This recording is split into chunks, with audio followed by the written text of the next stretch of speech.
Representative Chavez-DeRemer, thank you for appearing before the committee and for meeting with me and others over the past several weeks. The Committee on Labor has the responsibility to fairly enforce the nation's labor laws, unbiased towards one or the other. The Biden-Harris administration weaponized their authority against workers on behalf of Democrats' political supporters. They eroded the flexibility of over 27 million independent workers, threatening their ability to provide for their families in the manner in which they chose. They also attempted to dismantle the franchise model, employing over 9 million workers and empowering Americans from all communities to become successful business owners. The American people rejected these anti-worker policies at the ballot box. With President Trump back in office, we have the opportunity to turn the page and enact a pro-America agenda, empowering workers, securing economic prosperity. If confirmed as Secretary of Labor, I look forward to working together to accomplish this shared mission. Your nomination has support from both unions and businesses. You're in a unique position to build a bridge between these two groups to benefit all workers. With potential labor disputes on the horizon, I'm sure these relationships will be an asset to the Trump administration. There are concerns, however, about your past support for the Democrats' cornerstone legislation, the PRO Act. Workers should have the freedom to decide if they wish to join a union or not. The PRO Act would eliminate this freedom, allowing workers to be coerced and intimidated into unionization. I represent a right-to-work state. This protects workers from forced unionization. This is, of course, therefore, deeply important to me. I appreciated our conversations on this issue. I now understand that your co-sponsorship of the PRO Act did not reflect your support of the legislation, but rather your interest in being part of any group that legislated on behalf of employees' rights. I'm sure you will have the opportunity to explain your position and the Trump administration's position and agenda moving forward during this hearing. Thank you again for being here. I look forward to understanding your vision for the Department of Labor and how we can work together, empowering all workers and unleashing the American economy. With that, I yield to Senator Sanders. Thank you, Mr. Chairman, and thank you, Ms. Chavez-DeRemer, for being with us. And let me begin by thanking the Biden administration for being the most pro-worker administration in the modern history of this country. The mission of the Department of Labor is, quote, to foster, promote, and develop the welfare of the wage earners, job seekers, and retirees of the United States, improve working conditions, advance opportunities for profitable employment, and assure work-related benefits and rights, end quote. That is the mission of the Department of Labor, and it is a mission that is more important now, in my view, than it has ever been. Mr. Chairman, for the past 50 years, our economy has been doing extraordinarily well. Never, ever done better for the people on top. Top 1% right now is enjoying wealth and power in a way that has never existed in the history of America. We now have the absurd situation, the disgraceful situation, where three people, Mr. Musk, Mr. Zuckerberg, and Mr. Bezos, are now worth over $900 billion. That is more wealth than the bottom half of American society, 170 million people. Is that really what America is supposed to be about? In America today, Mr. Chairman, we have more income and wealth inequality than we have ever had. Over 60% of our people, as we speak right here, 60% of Americans are living paycheck to paycheck. I grew up in a family living paycheck to paycheck. That ain't easy. Stress level, enormous. People trying to find out how they're going to get health care, how they're going to pay their rent, how they're going to feed their kids, which is one of the reasons why working class people die 6 years shorter lives, live 6 years shorter lives than the people on top.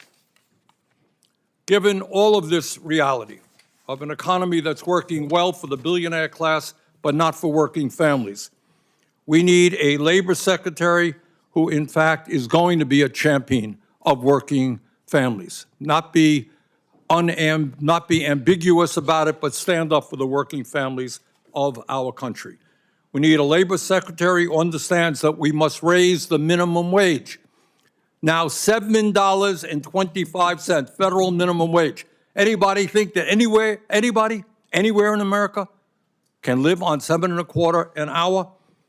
We need a labor secretary who will work each and every day to make it easier, not harder, for workers to exercise their constitutional right to form a union and collectively bargain for better wages, benefits, and working conditions.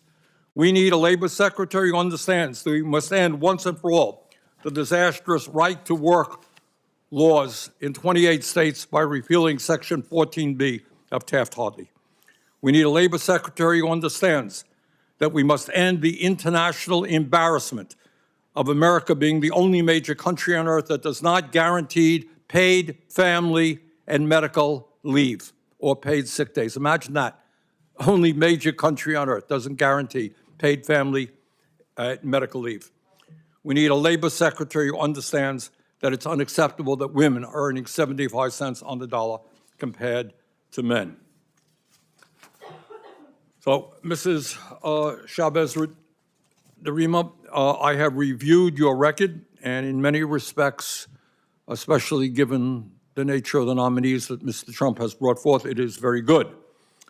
You were one of the few Republican members of Congress who co-sponsored the PRO Act and the Public Service Freedom to Negotiate Act to make it easier for workers to form unions. You have been a defender of union apprenticeship programs, and you have fought to expand the concept of employee ownership, something that I feel very strongly about. Many unions, as the chairman mentioned, have come out in support of your nomination, and that is an interesting development. I have spoken with you, and I've spoken with union leaders who support your nomination. But here is my concern. If you are confirmed, you will not only be in charge of enforcing more than 180 labor laws that are on the books today, you will be the president's chief labor advisor. That's what you'll be. When it comes to labor policy, you will have to make a choice. Will you be a rubber stamp for the anti-worker agenda of Elon Musk, Jeff Bezos, and other multi-billionaires who are blatantly anti-union? They don't make any bones about it. Or will you stand with working families all over the country? So that is really the main issue. It's not just your record. This is a very unusual administration. In my view, we are moving toward an authoritarian society where one person has enormous power. Will you have the courage to say, Mr. President, that's unconstitutional, that's wrong, I will not stand with you. So with that, I look forward to hearing what you have to say, and thanks for being with us. And now to introduce the nominee, Senator Mullen. Thank you, Mr. Chairman. And before I read the opening statement, I just want to point out the unique coalition that President Trump has built here. If you take Tulsi Gabbard or Bobby Kennedy and now Lori, you know, the last time Sean and I was in this room together, obviously we had our differences. And Bernie, I think you remember that well. But somehow we were able to put our differences beside because President Trump asked us to. And when the words come up, like Biden administration was the most pro-union labor person in 50 years, you got to remind yourself, he also lost the labor vote by 59% because it wasn't working. But President Trump brings something unique to the table as he's built a coalition, and Lori represents that. Lori represents someone that is uniquely positioned to bring people like Sean and I, who presented Lori to President Trump and said, this is someone that we can work together with. And I would hope that you would set your biased opinions to the side and understand that this is a negotiation between two fractions of the party that is saying we're willing to work together. Employees don't exist without employers, and companies don't exist without employees. And I recognize that as much as anybody. And there is a position where we can be at, that we can find a negotiated agreement where we can set some differences aside, like the PRO Act, I think my position on that has been very, very, very clear. Oklahoma is a right-to-work state, but unions also thrive there. And at the same time, we can find common ground. Lori represents that. And so regardless of what you might think about the president, understand that this is someone that everybody should represent and should respect. If you're looking for a bipartisan, independent thinker that's going to represent the union that you want Mr. Sanders to say that you represent, when you understand that you have a president that's representing the Republican Party but also won the popular vote, you would think this is someone that you would be very happy with. Because she is directly, uniquely positioned in the center. And I truly say that from a position that I've had to move a long ways. And if I can move, and if Sean and I can move and come together on this, then that, if nothing else, should set some type of an example. Even though I do joke with my new friend over here, which I had the mic and he can't defend himself here, that if we were in a relationship, I'd be the man in the relationship. He adamantly denies that. But I say that because now we're friends enough that we can make fun of each other, and at the same time, we can work together. And so I want to read my statement, but what I've covered is pretty clear, and I wanted to say that from my heart. So, Chairman Cassidy, thank you for allowing me to share my thoughts and support on the nomination for Lori to be Secretary of Labor. As the Senate has gone through the advise and consent process of confirming President Trump's nominee, things have gotten increasingly partisan and contentious. But one thing that both sides of the aisle agree on is supporting working class Americans that power our country's economy. No company can survive without employees, and no employee is hired without a company. It takes both sides to be in the boat, rowing together in the same direction to be successful. I'm only moderately successful because I've been very fortunate to have employees that was willing to get in the boat with me and row in the same direction. With Lori's unique background as a small business owner, public servant, and through her relationship with union leaders, she has the ability to bridge the gap between businesses and workers. Lori's nomination reflects a historic coalition of working class Americans and elected President Trump to a second term in the White House. As a member of Congress, she often worked across the aisle in her efforts to support this cause. One of those issues is the PRO Act, as has been mentioned a couple times. I know that'll come up in conversation today. I get it, Oklahoma is a proud right-to-work state. And yet, we still support Lori. But as both sides of the table can continue to work together for hardworking Americans who have been struggling to put food on the table and to create better opportunities for themselves, their children, and their grandchildren. I don't think we have to look any farther than understanding Lori is an independent, nonpartisan perspective who will always keep the workforce the top of mind. And I would really encourage all of you to take a hard look, just like my good friend Sean and I have done. So with that, I'll yield back. Thank you, Senator Mullen. Representative Chavez-DeRemer, you have a statement, and I think you're going to, along the way, introduce your family. Chairman Cassidy, Ranking Member Sanders, and members of the committee. It is an honor to appear before you as President Trump's nominee to lead the Department of Labor. My discussions with many of you have been insightful and inspiring, reinforcing my commitment to serve our nation's workforce. Under President Trump's bold leadership following his historic November victory, I am uniquely prepared to lead this department with resolve and purpose. Before I begin, I want to take a moment to honor the incredible people who have supported me throughout my 24-year journey in public service. My parents, who became ardent fans of C-SPAN when I entered Congress, are here today offering their unwavering support.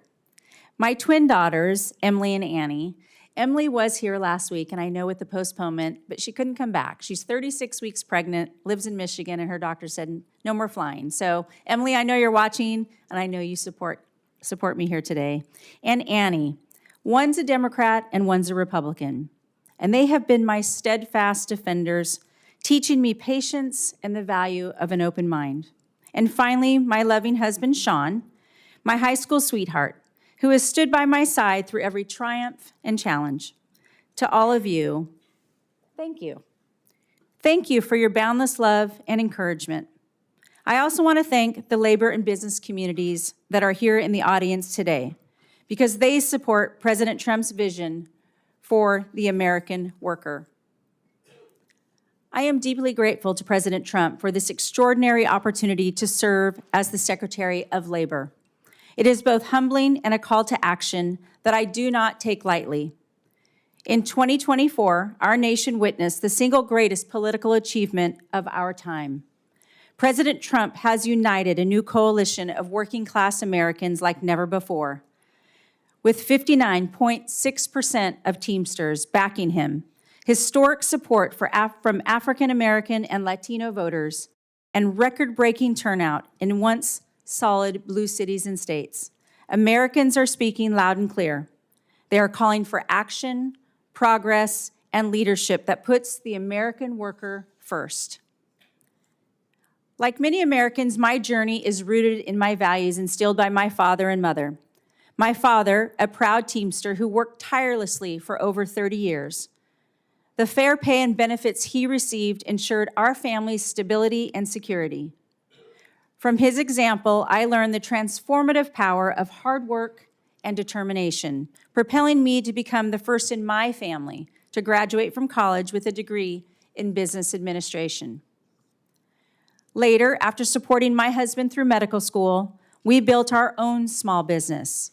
For 2 decades, we successfully navigated the challenges faced by employers, from complex labor regulations to workforce shortages and rising costs. These experiences have given me invaluable insights into the struggles and triumphs of American business owners. Insights I carried with me as mayor of one of the fastest growing Oregon communities and later as a member of Congress.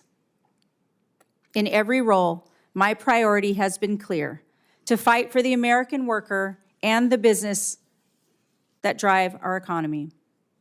Our current economic landscape has changed dramatically since my father worked in a creamery, demanding bold action and real change. In the last 4 years, prices have risen, wages have fallen, and 78% of Americans do not feel confident that their children will lead better lives. We have also seen major companies like Hino Motors, General Motors, Ford, and Stellantis have accelerated layoffs at facilities across the country. To rebuild confidence and strengthen our workforce, we must invest in educational pathways beyond the traditional 4-year degree, ensuring that every American worker has access to the skills and training for long-term success. Part of that effort requires honest discussion about our labor policies. I know there has been a lot of conversation about my support of the PRO Act. Like President Trump, I believe our labor laws need to be updated and modernized to reflect today's workforce and the business environment. As a member of Congress, the PRO Act was the bill to have those conversations. Conversations that matter deeply to the people of Oregon's 5th Congressional District. I recognize that that bill was imperfect, and I also recognize that I am no longer representing Oregon as a lawmaker. If confirmed, my job will be to implement President Trump's policy vision, and my guiding principle will be President Trump's guiding principle, ensuring a level playing field for businesses, unions, and most importantly, the American worker. I also know that we will not always agree, but I promise there will never be surprises. My door will always be open, and I will never put my thumb on the scale. That commitment extends to the work ahead of the Department of Labor, which stands at a crossroads with a vital role in shaping a strong and resilient economy.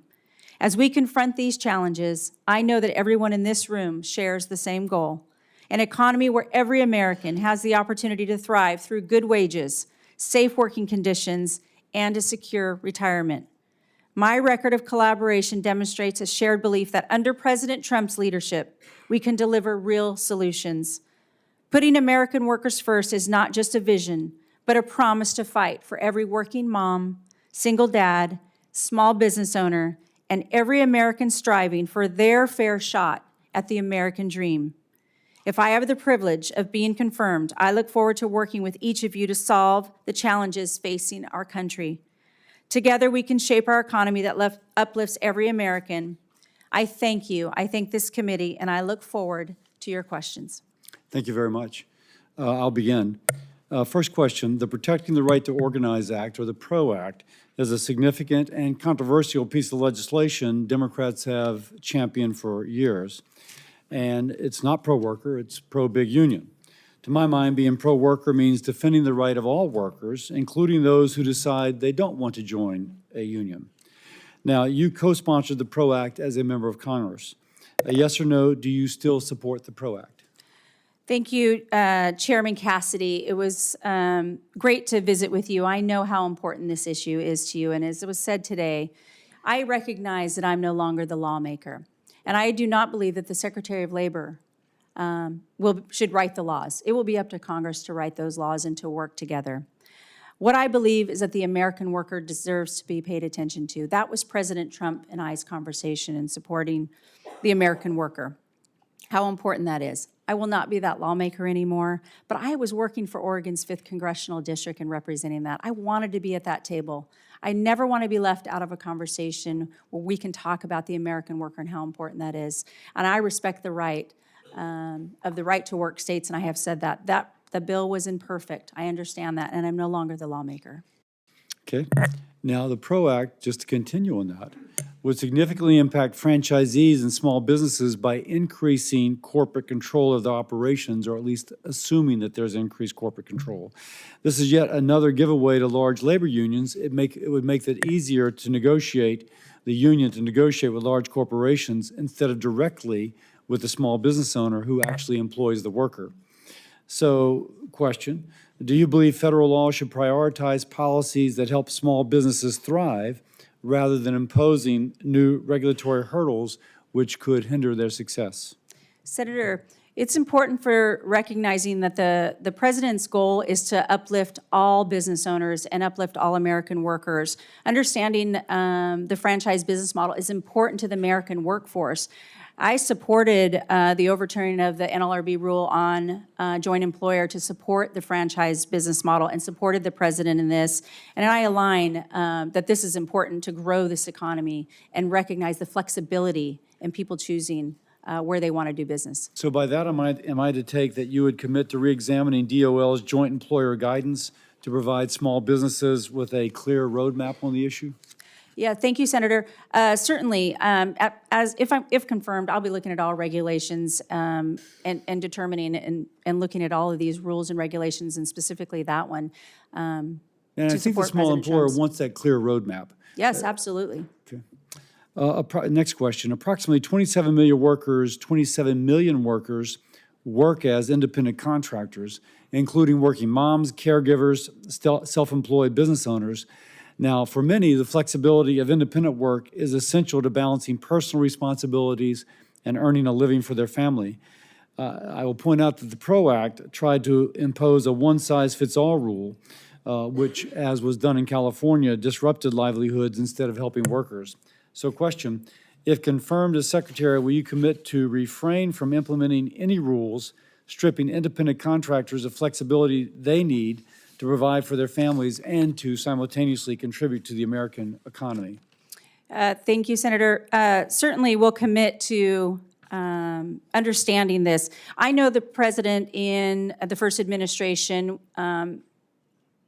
set out that rule, and the parameters is very important to him on the flexibility of who is an independent contractor and who is an employee, and that they're properly classified. But I commit to working with you on supporting independent contractors through this process, because that flexibility is what needed. I understand, as you're mentioning in the PRO Act, but again, as I mentioned, that bill wasn't perfect, and these are those conversations that needed to be had, and supporting that independent contractor is key to growing this economy. Now, supporting that independent contractor, and something I'm very interested in, is how do we provide the independent contractor with more affordable health and retirement benefits without losing that work flexibility? If you will, the employer, the person contracting with them, not an employer, would nonetheless be able to give them access to such benefits. I'm asking you if you will work with me and with our committee on legislation to make sure that the independent worker and the small business are able to get the affordable benefits available to ordinary employees at larger companies. Yes, sir, I will commit to working with you wholeheartedly on this issue. With that, I will yield to Chairman Sanders, to the ranking member That's, Sanders. I'll take the chairmanship. Thank you, Chairman. Thank you, Senator Cassidy.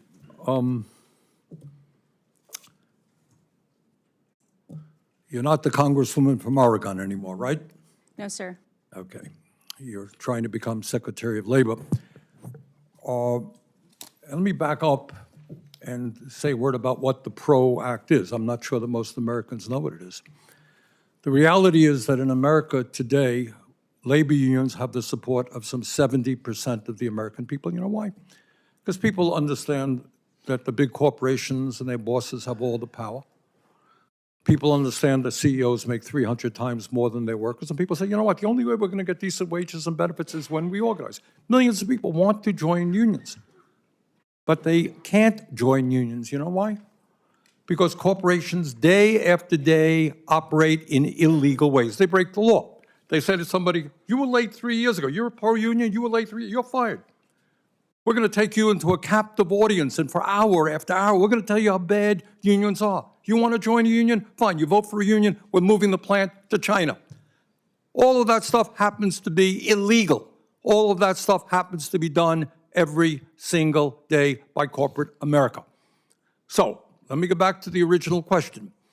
PRO Act is designed to prevent illegal behavior on the part of corporate America, on the part of employers, so that workers can make a free choice. Do you support the PRO Act? Thank you, Ranking Member Sanders, and I appreciate the conversation. I support the American worker. President Trump.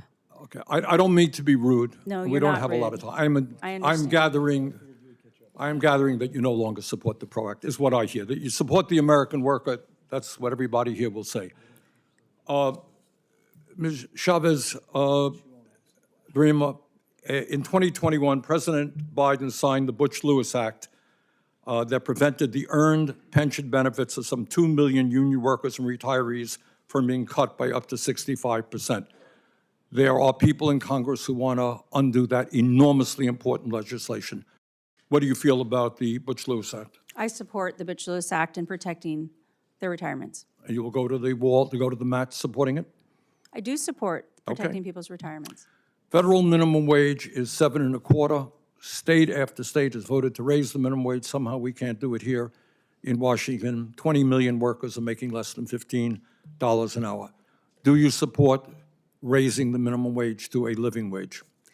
Ranking Member Sanders, you know that that is an issue for Congress to determine and raising the minimum wage. As the Secretary of Labor, I cannot weigh in on that. That's determined by Congress. If they want to negotiate that, I will fully and fairly enforce the law as a Labor Secretary, if you all so choose, and give you whatever data possible to make that decision as members of Congress. I understand that Congress makes the law, but you have an opinion, and you will be the leading advocate for workers if you are confirmed.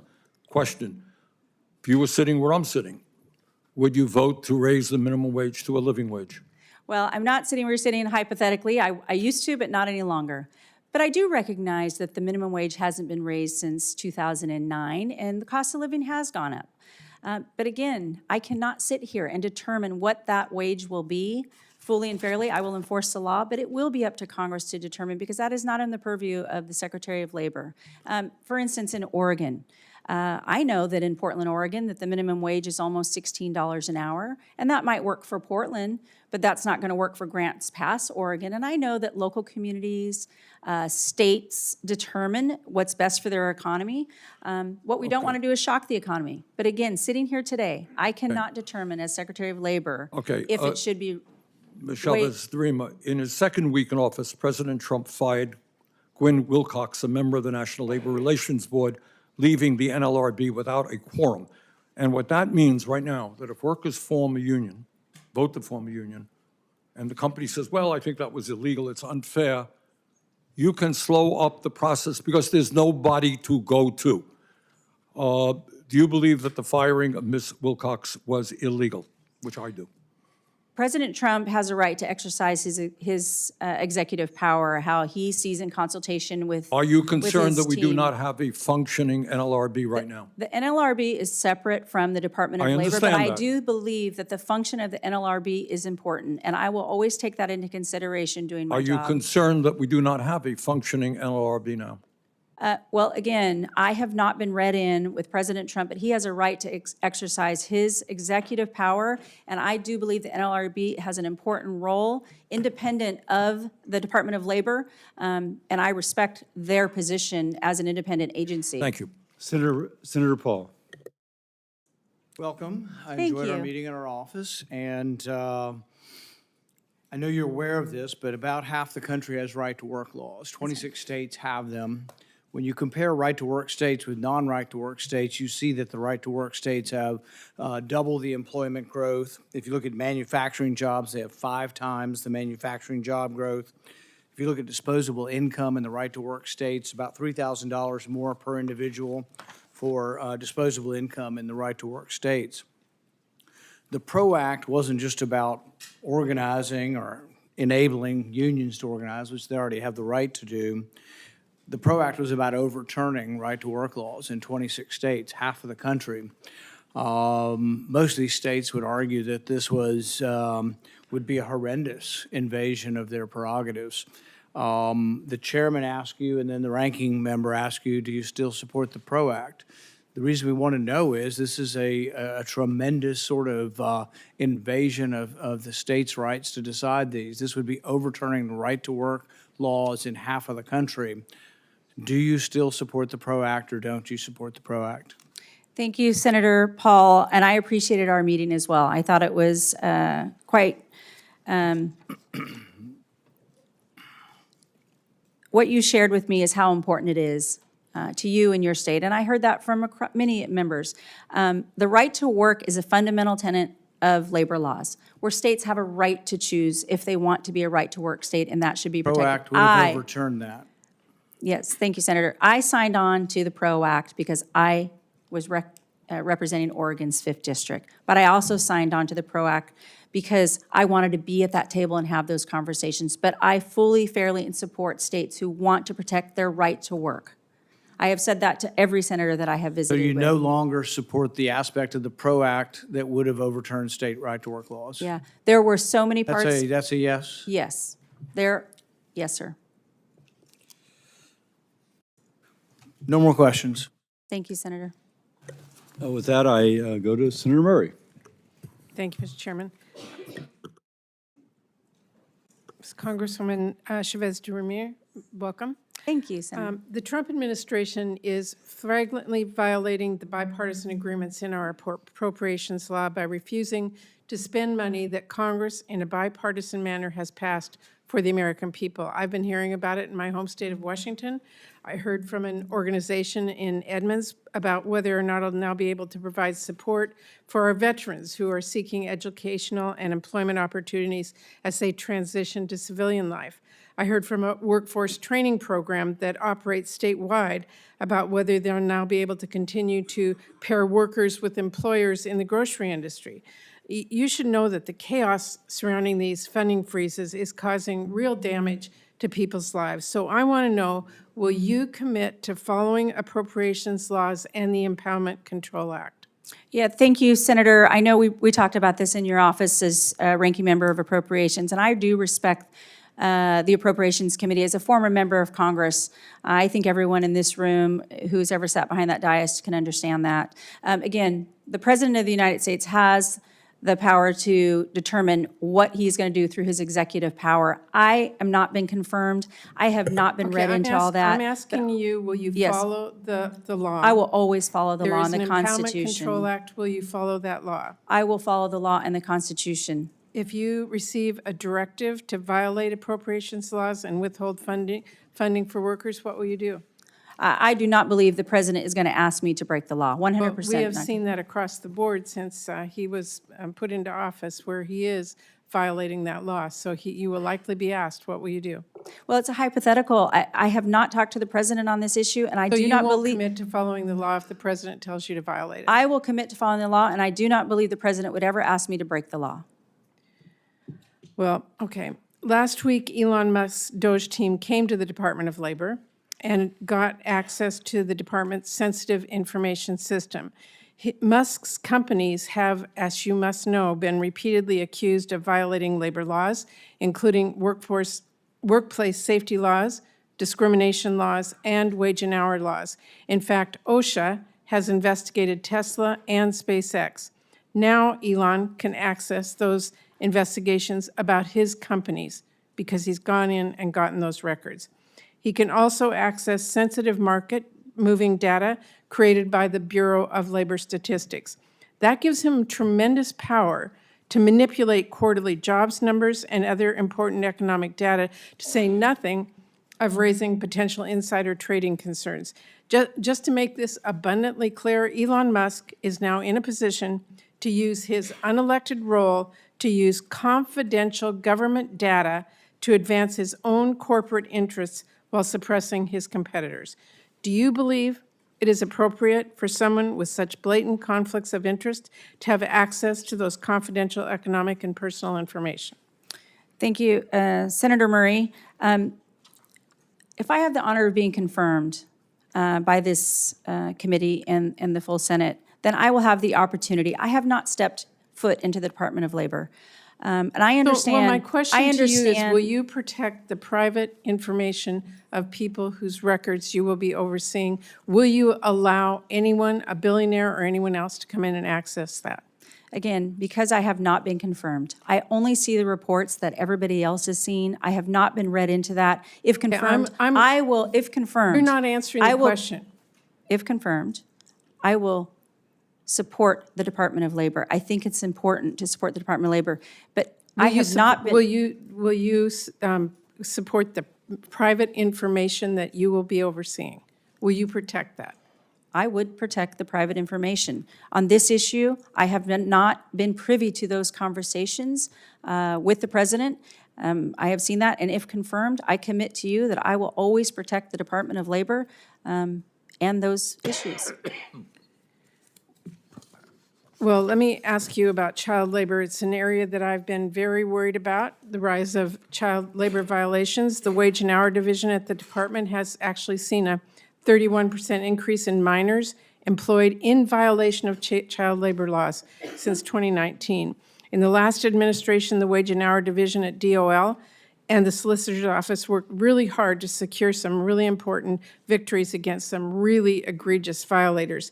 How will you make sure that the Wage and Hour Division and the Solicitor's Office work together to enforce our child labor laws in this country?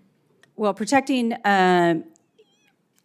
child labor is abhorrent, and nobody should stand for child labor exploitation. I will do everything in my power within the Department of Labor to double down on the safety of all American workers that are exploited, but especially child labor. And I would love to work with your office. If this is an important issue, it should be important to everybody to making sure that we protect against any child labor exploitation.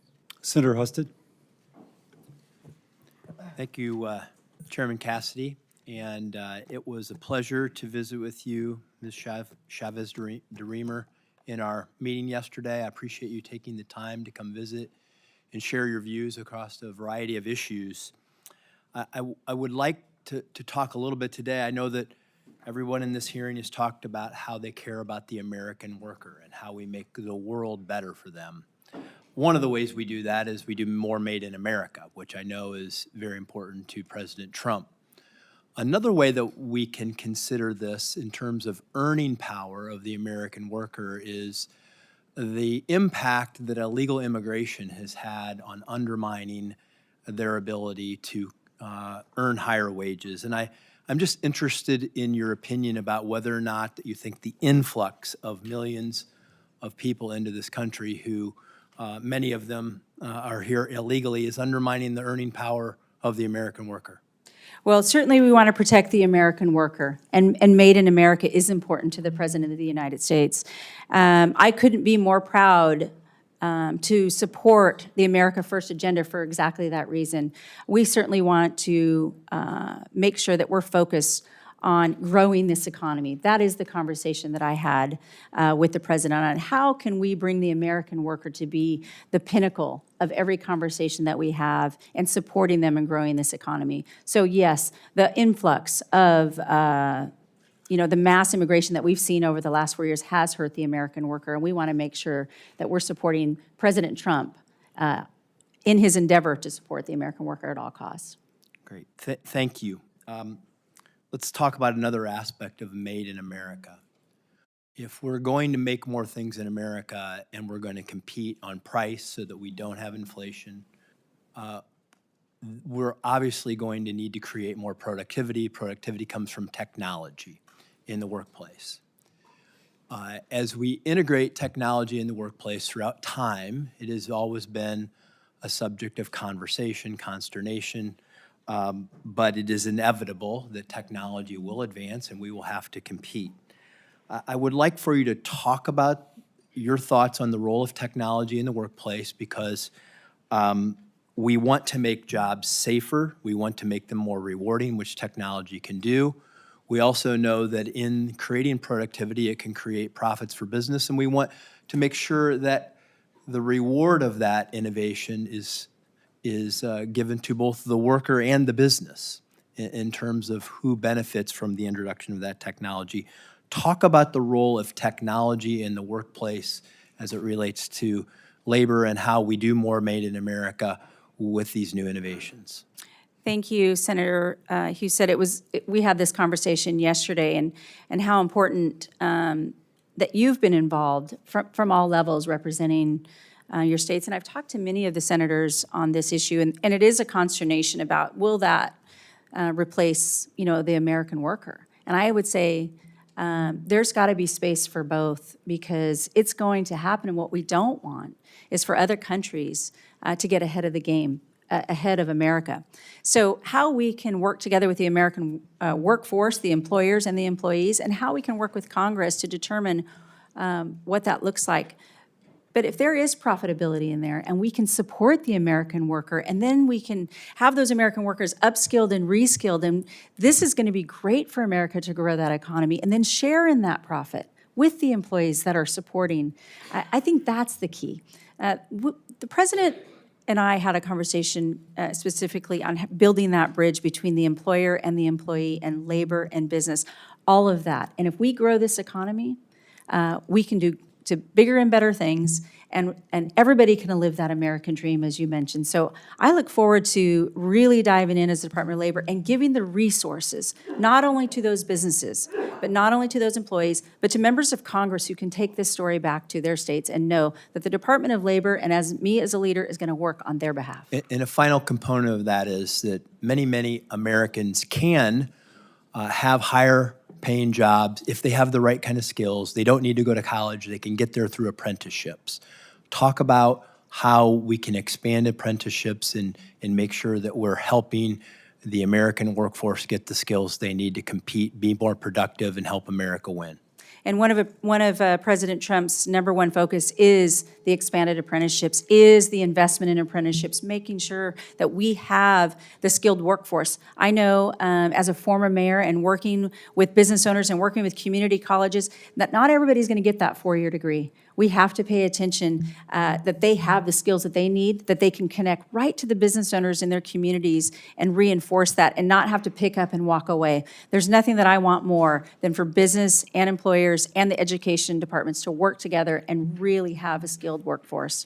Thank you, Mr. Chairman. Yeah, thank you, Senator. Senator Baldwin. Thank you, Mr. Chairman. Ms. Chavez-DeRemer, when we met, you expressed your strong support for registered apprenticeships. So I want to dig a little bit deeper on that last question you were asked. That was reassuring to hear, particularly in light of the first Trump administration's effort to fund non-registered apprenticeships, or IRAPs, as they're called. You also said that you had not yet had an opportunity to talk with the president about policy at the time we met. Have you had the opportunity to talk with the president about about registered apprenticeships? And if so, has that changed your position? No, thank you, Senator, on that issue. It is so important on the registered apprenticeships and really investing and even doubling down on that. I know in the first administration, and I haven't talked to the president on the first administration's policies compared to now on apprenticeship from the last administration, but I think there's a lot to learn from what happened in the first administration and the successes and not successes. But right now, we're focused on the registered apprenticeships, growing those, investing in those, and making sure that those are adhered to. Thank you. I want to also dig a little bit deeper on appropriated funds. The Labor, Health, and Human Services Appropriations Bill includes dedicated funding for apprenticeship programs and specifies that the funding is only available for registered apprenticeships. So I ask this in the context of actions this administration has already taken, including a government-wide funding freeze that has now been halted by the court. As ranking member of the Labor, Health, and Human Services Appropriations Subcommittee, I have a particular interest in the department implementing our bill as Congress intends. That is why I was so alarmed to see the National Institutes of Health flaunt the law last week when it proposed a policy that directly conflicts with longstanding appropriations language in the Labor HHS bill. The Labor HHS bill says that you can't do it, and NIH said it was doing it anyways. My question to you is, will you follow the law that says funding for apprenticeship programs can only be used for registered apprenticeships, yes or no? Yes. More broadly, do you commit to spending funding as Congress appropriates it? Yeah, again, as I mentioned earlier, it was asked, as a former member of Congress, I highly respect the appropriations process and the role of Congress. Thank you. Yes. The nation's nurses face challenging working conditions, and they are too frequently exacerbated by instances of workplace violence. We talked about that in my office. I appreciated that you said that you really take that issue seriously.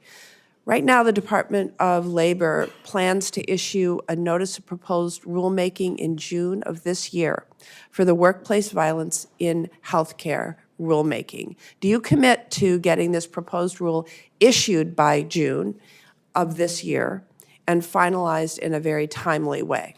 Well, I can commit to working with you on the issue because it is an important one. And if confirmed, I will look at every rule as it moves forward. But until then, I haven't even seen specifically on the rule. But I commit to working with you and taking a look at it. Close conversation on that. Yes. We've been waiting a long time. It's past due. Your opening statement mentioned putting workers first. You've repeated that a number of times. So I hope to have your commitment to aggressively pursue enforcement against employers that deny workers the wages they've earned or fail to provide safe working conditions. The Department of Labor plays a critical role in protecting workers' rights, including ensuring workers get the back pay they are owed, and investigations into allegations of child labor law violations. If confirmed, I look forward to working with you to make sure that the department has the resources to do this important work. Can you commit to me that this important work will continue under the Department of Labor, at the Department of Labor under your leadership, yes or no? Yes.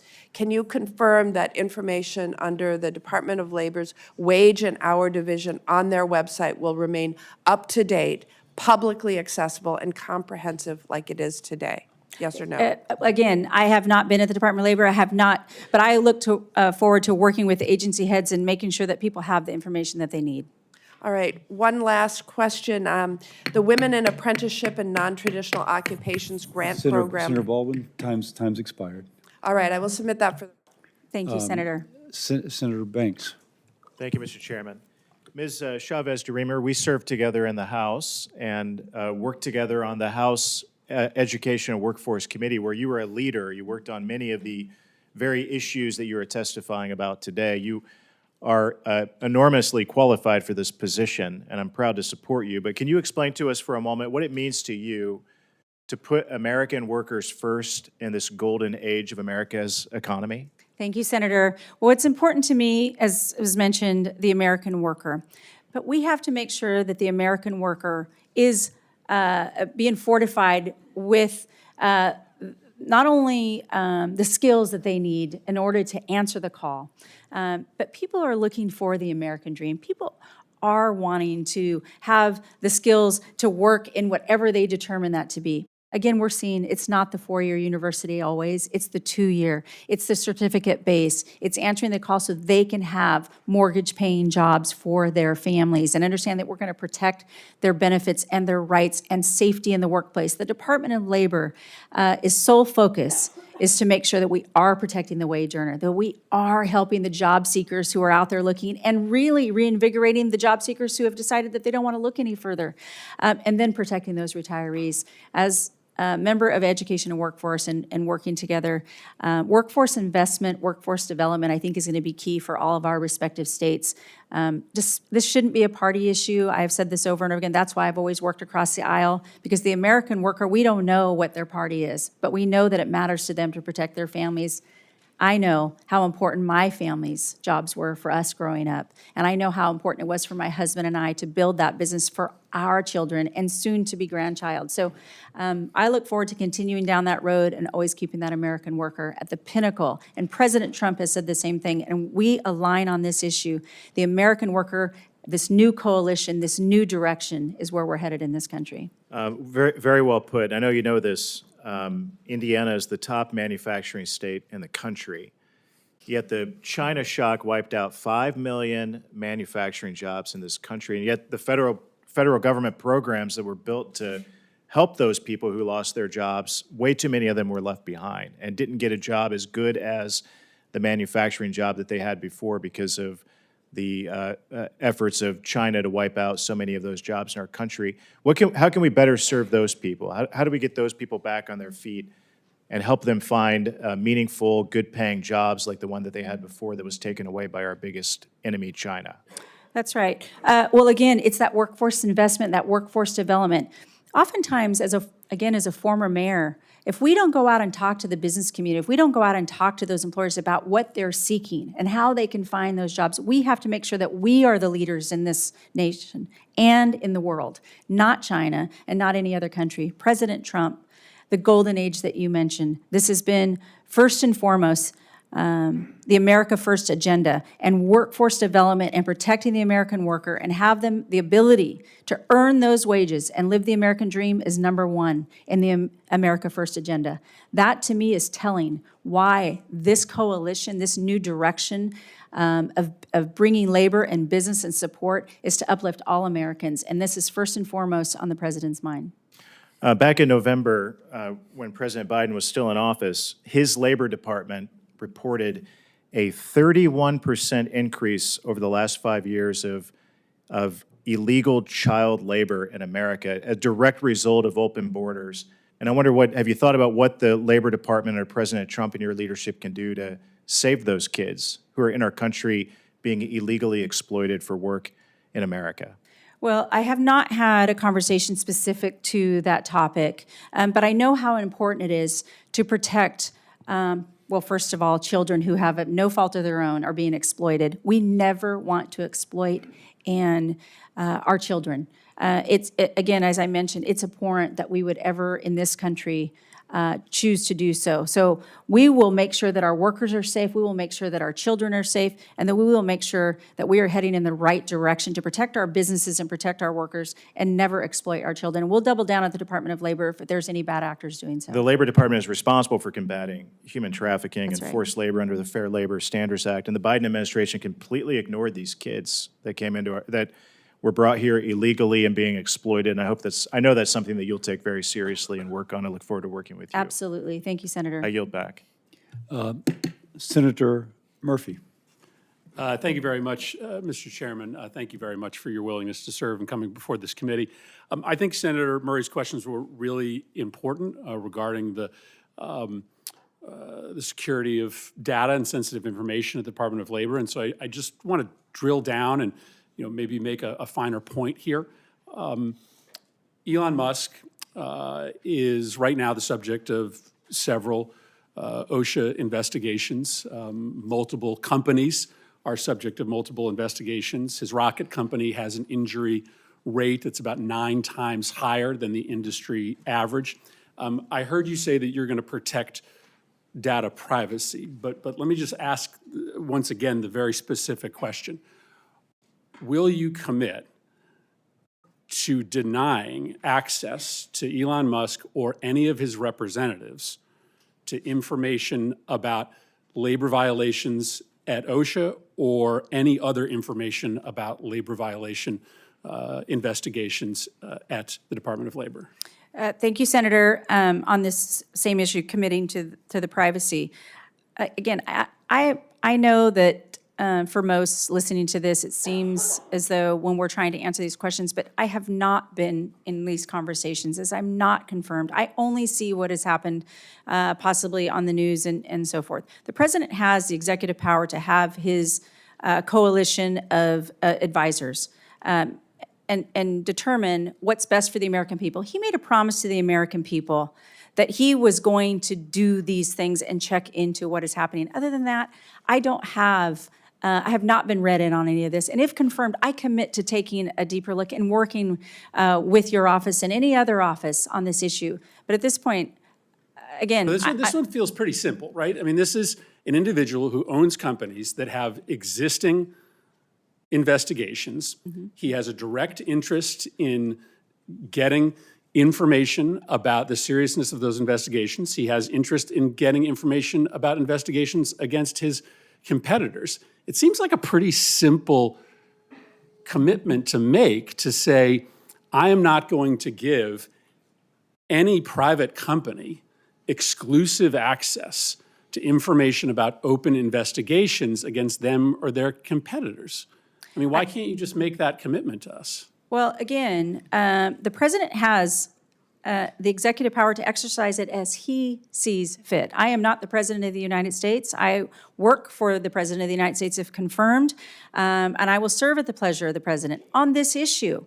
Again, I have not been into the Department of Labor, and so I will commit to working with your office. I'll commit to coming back as soon as if confirmed, and I'm in the Department of Labor, coming back and answering those questions to this committee wholeheartedly. I will commit to that. You have the ability to disagree with the president. You certainly serve at his pleasure, but that doesn't mean that you have to take actions that you believe to be unethical. If the president asks you to give access to information to benefit a friend of his who has pending investigations, you wouldn't say no?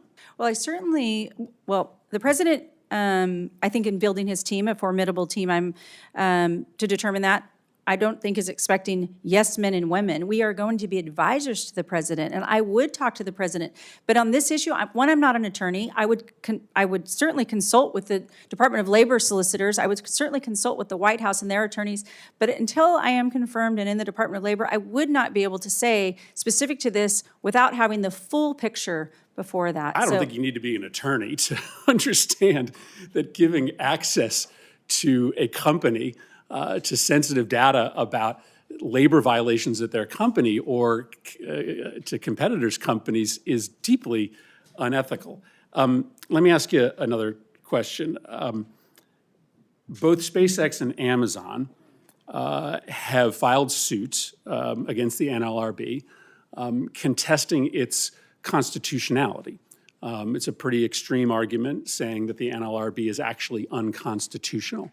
I know you were asked earlier about the firing of one of the members. Do you believe that the NLRB is constitutional? I believe the NLRB definitely has its authority, and I respect that authority. I know you mentioned, or I mentioned, that I'm not an attorney. That being said, it looks like the courts are dealing with that. But what I respect is the fact that it is separate, independent agency, and I think it has a role to play, and I respect that. And as the Department of Labor Secretary have confirmed, I will take that very seriously. But do you believe that it's constitutional? Yeah, I believe that Well, You can answer that question real fast. yeah, thank you. I definitely believe that the NLRB is an important agency, independent. And I will work with the NLRB as we, have very different jurisdictions, but we often overlap. And so I think it's important to recognize that it is an important agency, independent, and so forth. Senator Moody. Yeah. Thank you, Chairman Cassidy. Hello, congratulations on your nomination. Thanks for being with us today. Yeah, thank you. I wanted to follow up on something my colleague, Senator Banks, brought up, and you mentioned that you had not had a conversation about this, but I'm hopeful that you have paid attention to what's been going on and studied what's been happening to so many children throughout our nation, especially over the last 4 years. It is common knowledge now, it is not a political opinion, that under the Biden administration, hundreds of thousands of minor children flooded into our country. Many were forced into labor trafficking, working many hours a day, even undercutting American wages, but to the detriment of many of these children. Some were injured, some died. It was heartbreaking. As a mother of a child that is around the same age that some of these children were forced into this labor, I find it appalling that more people were not speaking out about this, and certainly unacceptable that we had an administration that was not talking about this every single day when these horrors were taking place in our own country. Florida was so upset about it, we kept asking routinely for more information from the administration so that we could monitor what children were in our state and care for them and account for them. We even launched a grand jury investigation. I just wanted to quote for you what that grand jury found. And again, this is community members, not politically driven.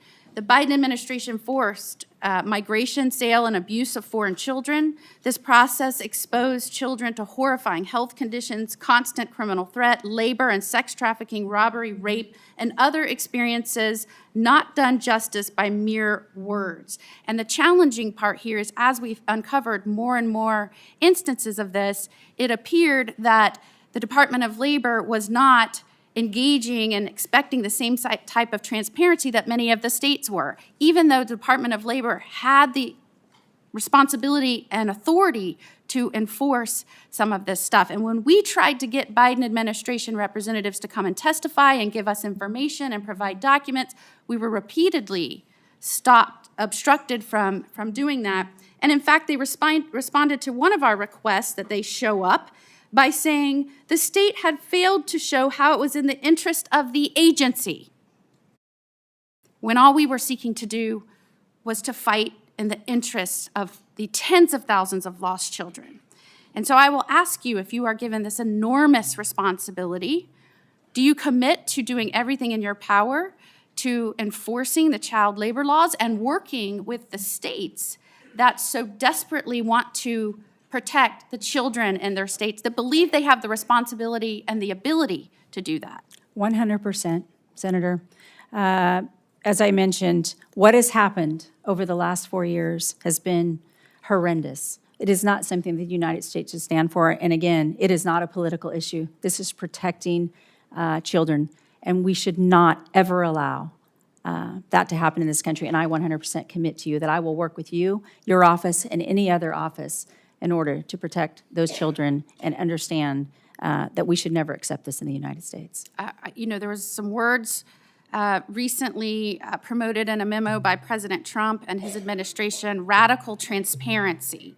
And I think that is essential in moving forward from these agencies so that the people understand what is taking place in their country under their noses, because we know any power that rests in this government rest with the consent of the governed. And I think as we are waking up to what has been happening, many are saying we never gave that consent.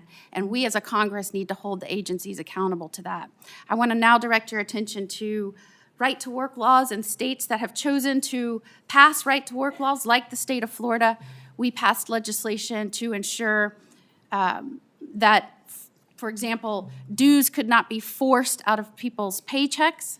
That was very important within our state. And when the Department of Labor saw that under the last administration, they sought to threat to withhold funding from the state of Florida when we promoted our own policies to ensure reasonable collective bargaining and right-to-work laws.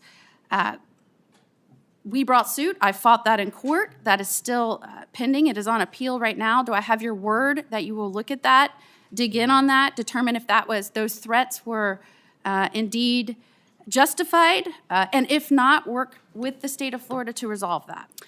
Yes, while it is in litigation, I can't comment on the actual litigation. I do look forward, if confirmed, to working with your office and taking a hard look at that and respecting what the state of Florida is doing with their right-to-work laws. And put simply, do you respect the ability of the states to enact policy in the benefit of our own states? Yes.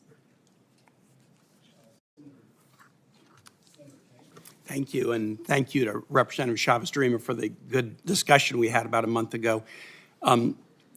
You said you respect the National Labor Relations Board and want to work together with it, though they are independent. The National Labor Relations Board was created by statute, and it's the law of the land, correct? Yes, sir. And it was created pursuant to the National Labor Relations Act, which was also a statute and is the law of the land, correct? Yes, sir. Currently, the NLRB lacks a quorum because of actions of President Trump. The legality of his removal of an NLRB member is being contested in court, but the NLRB should have a quorum, shouldn't it?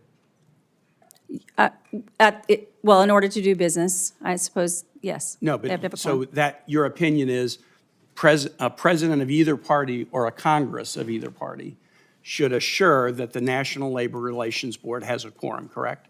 Yes. Because in the absence of a quorum, it can't do its job, correct? That would be on its face, yes. The Equal Employment Opportunity Commission, do you believe in the notion that workers should have equal opportunities? I'm sorry, could you repeat that? Do you believe in the notion that workers should have equal employment opportunities? Absolutely. The EEOC is an independent agency, but it deals with workers, and you said you want to put workers first. The EEOC right now lacks a quorum. The EEOC was created by statute, and it's the law of the land, correct? Yes. Have you ever taken the position as a congresswoman that either the NLRB or the EEOC should be defunded or eliminated? No, not that I recall. So since the EEOC is the law of the land and it's important that workers have equal employment opportunities, the EEOC should have a quorum to operate, correct? Yes. Because of actions of the president, the EEOC currently has no quorum and cannot operate to protect equal employment opportunities. But you would agree with me, similar to the discussion we had about the NLRB, that it being the law of the land, any president of either party and any Congress of either party should ensure that the EEOC has a quorum so it can protect workers, correct? Yes. The Department of Labor has some specific programs designed to benefit veterans. There's a couple of programs within the DOL focused on veterans' employment needs. Should you be confirmed, would you take those obligations to watch out for American veterans seriously? Absolutely. If you became aware that an employer, a major employer, was taking actions that disproportionately negatively affected veterans, would that concern you? Yes. The mass firing that President Trump is doing within the federal government right now is hitting veterans very, very hard. The civilian workforce is about 3% veteran. The federal workforce is 30% veteran. And veteran workers are also disproportionately probationary employees. The actions thus far taken by this administration are punishing American veterans badly. I live in one of the states that has the highest per capita representation of veterans. We're seeing people laid off at VA clinics. I have 2 VA clinics that are supposed to open in the next couple of months whose opening is jeopardized because of the mass firings. and even outside of the VA, the disproportionate effect of the firings to this point fall hard upon veterans. I'm happy to hear that you will take it seriously if any major employer in this country disproportionately punishes veterans. Do you know what a restrictive covenant is? I do not. A restrictive covenant is when an employer, as a condition of employment, makes an employee say, and if you leave, you can't work with anybody in the same industry. I'm sure you're familiar with the concept. People Yes. use different titles, but you're familiar with the Yes. concept. Do you think restrictive covenants limiting a worker's ability to choose where they want to work is anti-worker? Well, I'm assuming you're probably also naming those as the non-competes? Yeah. Is that what you're referring to? Yeah.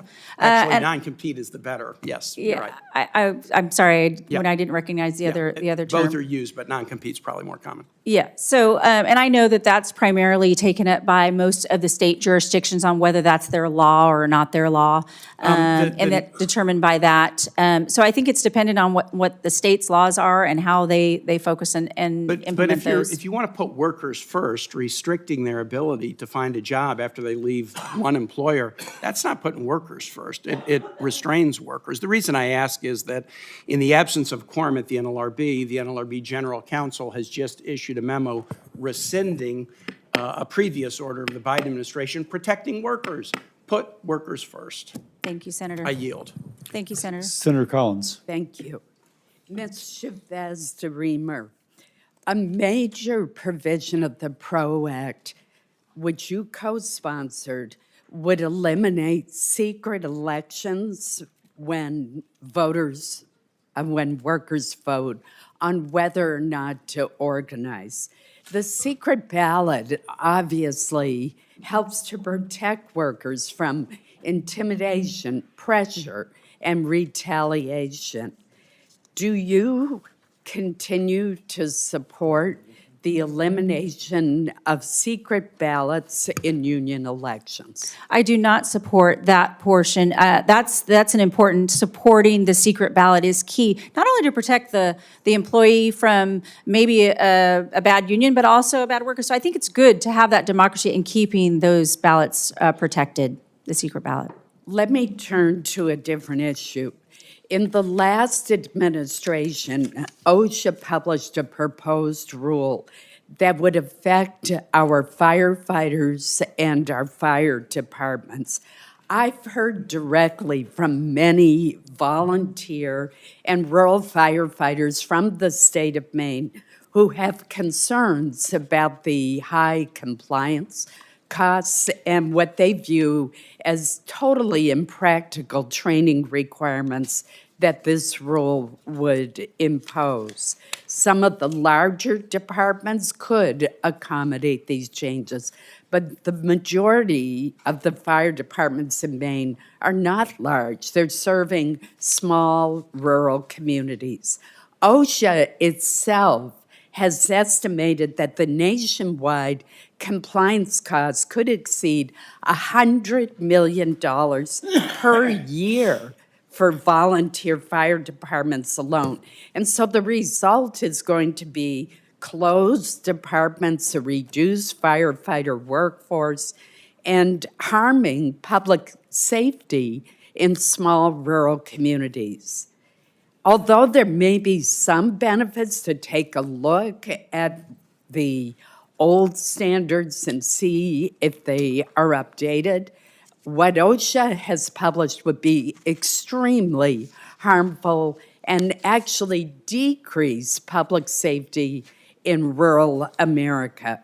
What is your position on this rule, and will you re-examine it if confirmed? Yes, Senator Collins, I will look to re-examine, I would imagine, all rules and regulations if confirmed once I can get in those doors and fully understand. But protecting our first responders, we've seen it in a small community like Happy Valley, Oregon, and beyond. protecting our firefighters and making sure they have the resources they need and helping them, of course, comply, but sometimes understanding what that compliance looks like, I think is a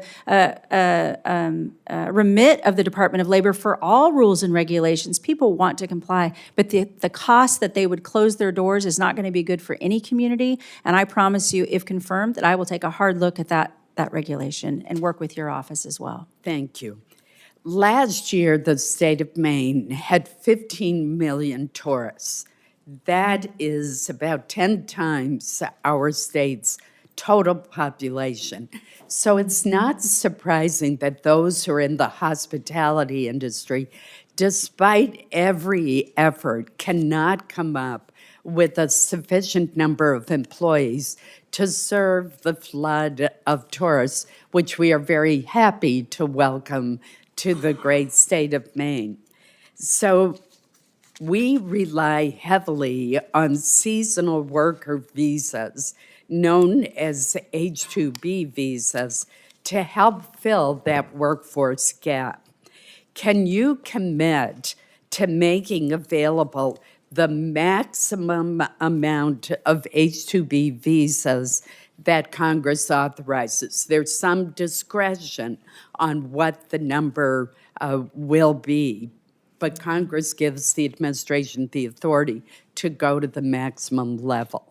That's right, Senator. I commit to working not only with you all, and this is brought up by many of you in our meetings on how important the H-2A, H-2B, H-1B visas are and the seasonal visas. I will work with the Department of Homeland Security Secretary Noem in looking at those caps. And the Department of Labor's role and remit on this is testing the market and understanding who's asking for these permits, and then working with the Department of Homeland and the Department of State to talk about that cap and whether or not Congress wants to enact that. So yes, I commit to working with you and them as well.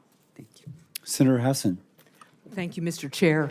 Good morning still, Congresswoman. It's good to see you, and I appreciated the time we had when we met in my office a little bit ago. I appreciate your willingness to serve and that of your family. I wanted to follow up before turning to a couple of questions I have on a line of questioning we heard from Senator Murray. I take it from her questions and your answers that you have stated that if you are directed by the president to take an action that would break the law, you would follow the law. Absolutely. We'll follow the law and the Constitution. I do not believe the president would ask me to break the law. I understand that as the pat response from nominees. We've seen a lot of evidence that he will in the last 4 weeks. And then I wanted to follow up on Senator Murphy's point about Mr. Musk's access to DOL information. And this is not a question, but I just want you to understand why we are focused on this. Mr. Musk spent $250 million to get Donald Trump elected. And since Inauguration Day, we have found out that the State Department was planning to give Tesla a $400 million contract for armored vehicles.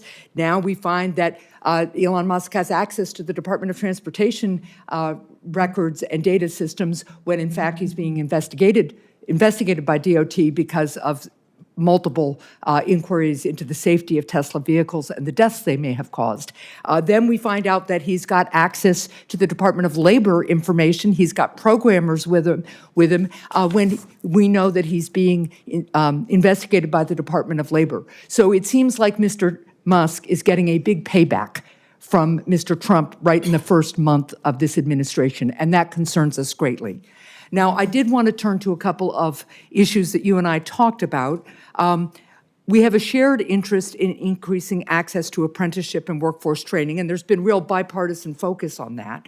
If confirmed, will you expand these programs, and how will you prioritize rural communities in this effort? Because getting apprenticeship programs in rural communities to fit the actual economy and workforce needs in those rural communities is a pretty unique thing, and I'd just like your thoughts on that. Well, thank you, Senator, and I enjoyed our conversation as well. Again, a lot of this information that and experience comes from being a former mayor. Yeah. And then having the experience as a member of Congress as well to understand how the laws are made. But in the rural areas, oftentimes forgotten. It's a forgotten parts of a lot of our states.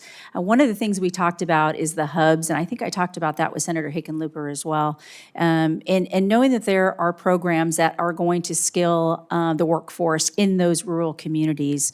For instance, an example in Oregon, one of the hubs I think I mentioned to you and Senator Hickenlooper was, it's a real direct, while it's not an apprenticeship program, until we can fortify or work toward possibly what that looks like in other parts of certain industries. We talked, I think, about the healthcare industry specifically, is working with our community colleges and our local technical colleges to have those certificate based so that we have that workforce right in those communities. And when we take that information from our businesses and we kind of back into degrees for our students in order to do that. But I look forward to working on a bipartisan level to really fortify those apprenticeship programs so that we can have that skilled workforce. Well, I would look forward to working in a bipartisan way on that. One of the things we could do is to pass the bipartisan bicameral reauthorization of the Workforce Innovation and Opportunity Act that we agreed to last Congress. So that's an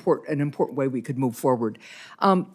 With 2.6 million workplace injuries and illnesses reported annually, we have to do more to protect the health and safety of our workers. Yet workers still have to fight for common sense protections like air conditioning for delivery drivers during the scorching heat of the summer and properly fitting protective equipment for construction workers. If confirmed, how will you coordinate and prioritize workforce safety across all of DOL's agencies? Oh, thank you, Senator. One of, again, the remits for the Department of Labor is to protect the workplace, make sure that they're free of hazard, make sure that we're protecting the American worker. Nobody expects to go to work in the morning and be unsafe or be hurt. So it will be the role to work with the experts in all of the departments across the Department of Labor to make sure that we're honoring the mission of the Department of Labor. And I would appreciate that. I also appreciate the fact that you rightly respected the expertise of some of our federal workforce there because they know a lot about workplace safety, and I don't want them to be subject to these mass layoffs we're seeing. I will submit for the record a question about paid leave. We were able to expand it for federal workers under President Trump's first term. I'd appreciate your thoughts on that. Thank you. Thank you, Senator. Thank you, Senator Hassan. And Senator Mullen, I apologize if you snuck in just before Senator Collins last time, but Senator Mullen. Give me time to get my head in place. Thank you, Chairman. And I just kind of want to point out some interesting things that's going on. The senator from New Hampshire was complaining about a contract that was awarded by the Biden administration, and somehow you're tying it to the Trump administration for Tesla. I don't actually know how those work. I mean, you know as good as I do, that was a contract that was given by the Biden administration, or that was looking to be given by the administration, not the Trump administration, and somehow that's a conflict of interest. And then when we start talking about that, you're concerned about Mark and Jeff and Elon, it wasn't too long ago, you guys were happy to take all their money. It's just the party that's supposed to be of inclusion. Now all of a sudden, if you don't agree with this, you're the enemy. And I'll use my friend Sean, for example. He was brave enough to speak and spoke his mind on some things that maybe all of us didn't agree at the Republican convention. And for the first time in decades, he was not invited to speak at the Democrat National Convention. Why? Because he had a different opinion about where the Democrat woke movement has went. What happened to the conclusion? Yet what we do is we spend all of our time complaining and making reckless accusations about something that's absolutely false. And when you guys don't want to hear it, you guys just accuse everybody else of being a criminal and for some reason being compromised. It's ridiculous.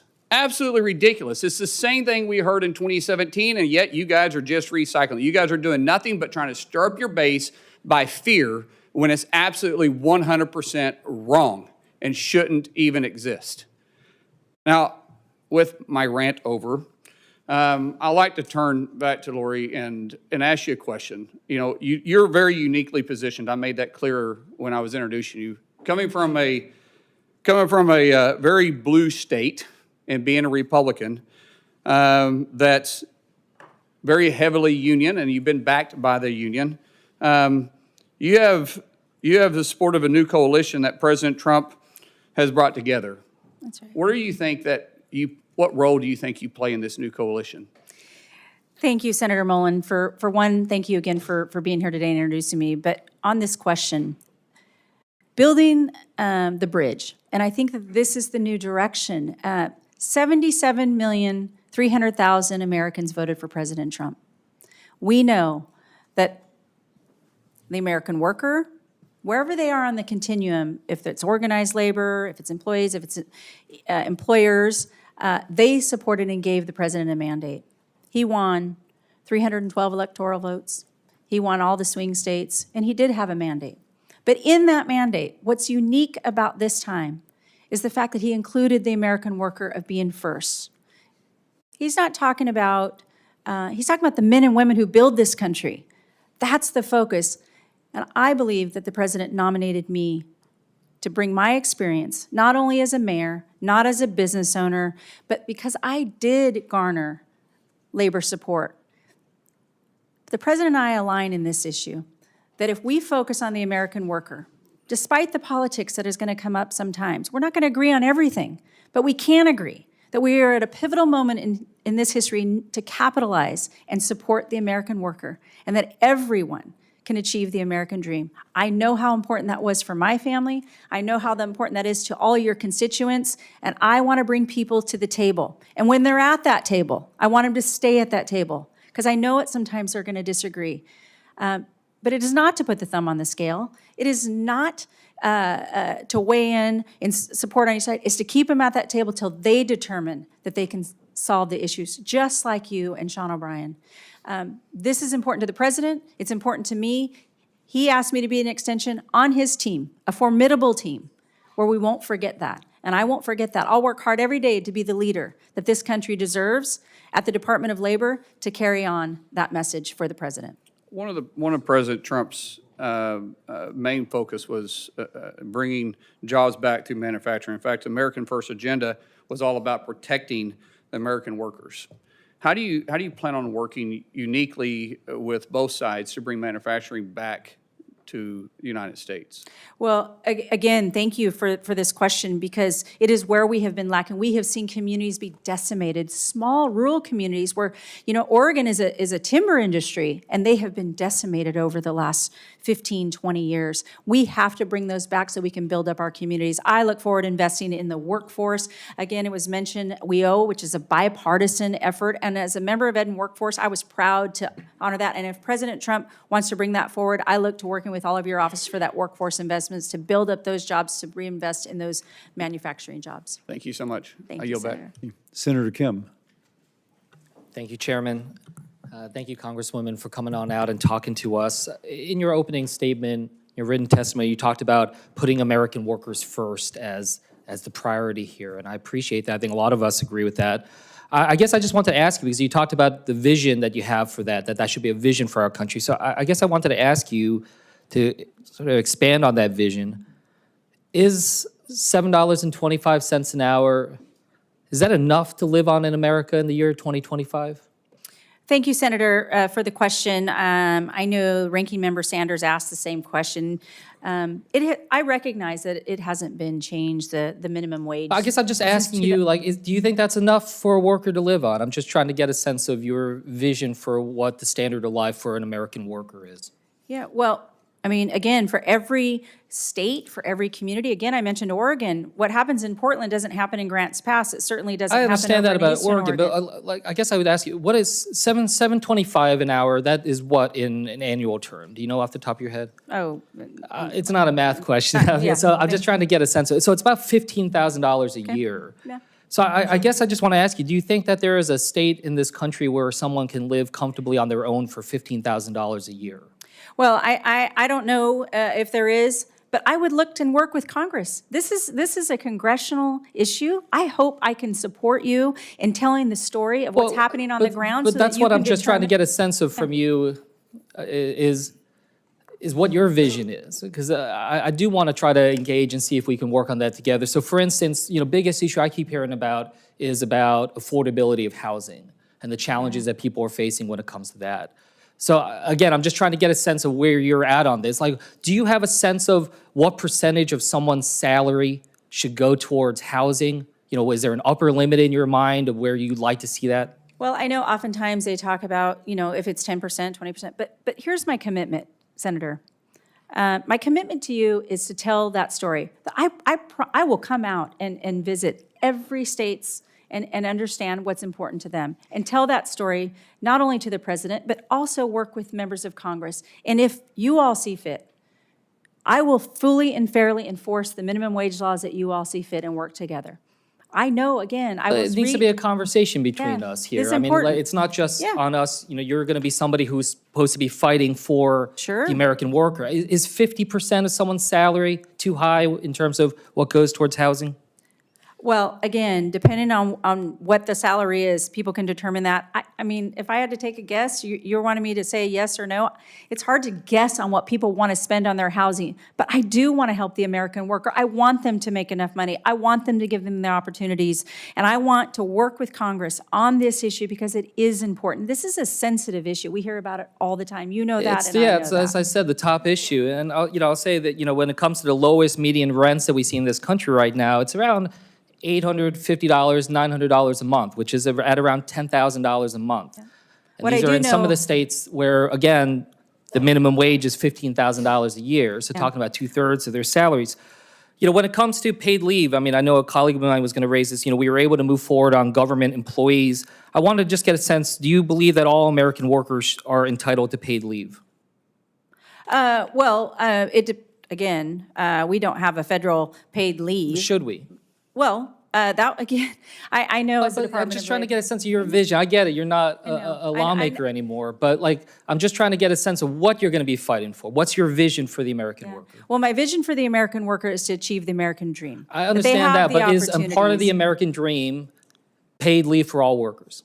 Well, again, I cannot commit to you today that I would say 100% paid leave across the board is something that should be taken up by the federal government. Independent of states, state of Oregon, again, they choose to do that respective of their states. I want people to have the opportunities to keep more of their hard-earned dollars. I know the president, again, is in line with the America First agenda to have those freedoms, to keep those hard-earned dollars that they earn, and we want to make the most prosperous opportunities available for them to earn the most based on what they are skilled to do, and offer them the development and the skills that they can to earn that opportunity. I want this more than anything. Yeah, and look, I want it too, and that's why, if confirmed, I want to work with you on this. Absolutely. But I'll just tell you, when I talk to workers back in New Jersey, they say it feels like death from a thousand cuts right now.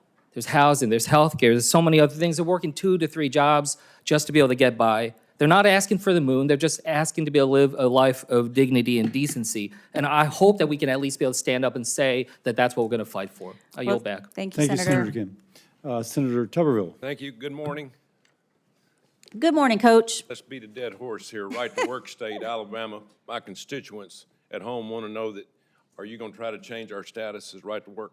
I respect the fact that you are from a right-to-work state, and I respect the fact that you can continue to be a right-to-work state. Thank you. Back when we had the PRO Act, I offered an amendment that would require authorization from employees in order for any kind of dues, fees, or assessments to be used towards a political campaign by the union bosses. It failed. Are you for that? Are you for, how would you handle that? Dues going from a union, paid in a political contribution from employees that are not asked, can we use your money? So you're saying they pay their dues, it's used for a political contribution without their knowledge? Right. Yeah, well, again, that's not something that I think they should be aware of where their dues are going. Yeah, okay. Just asking. Yeah. You voted for the PRO Act. I was just asking. I didn't, Senator, if I could correct the record, I did not vote for the PRO Act. I put my name on this. We did not have a vote on the PRO Act, so I just wanted to correct the record on that. All right. We had this conversation a couple of weeks ago. My constituents want to know, you worked in Planned Parenthood years and years ago. You pro-life or pro-choice? I am supportive of the president's agenda.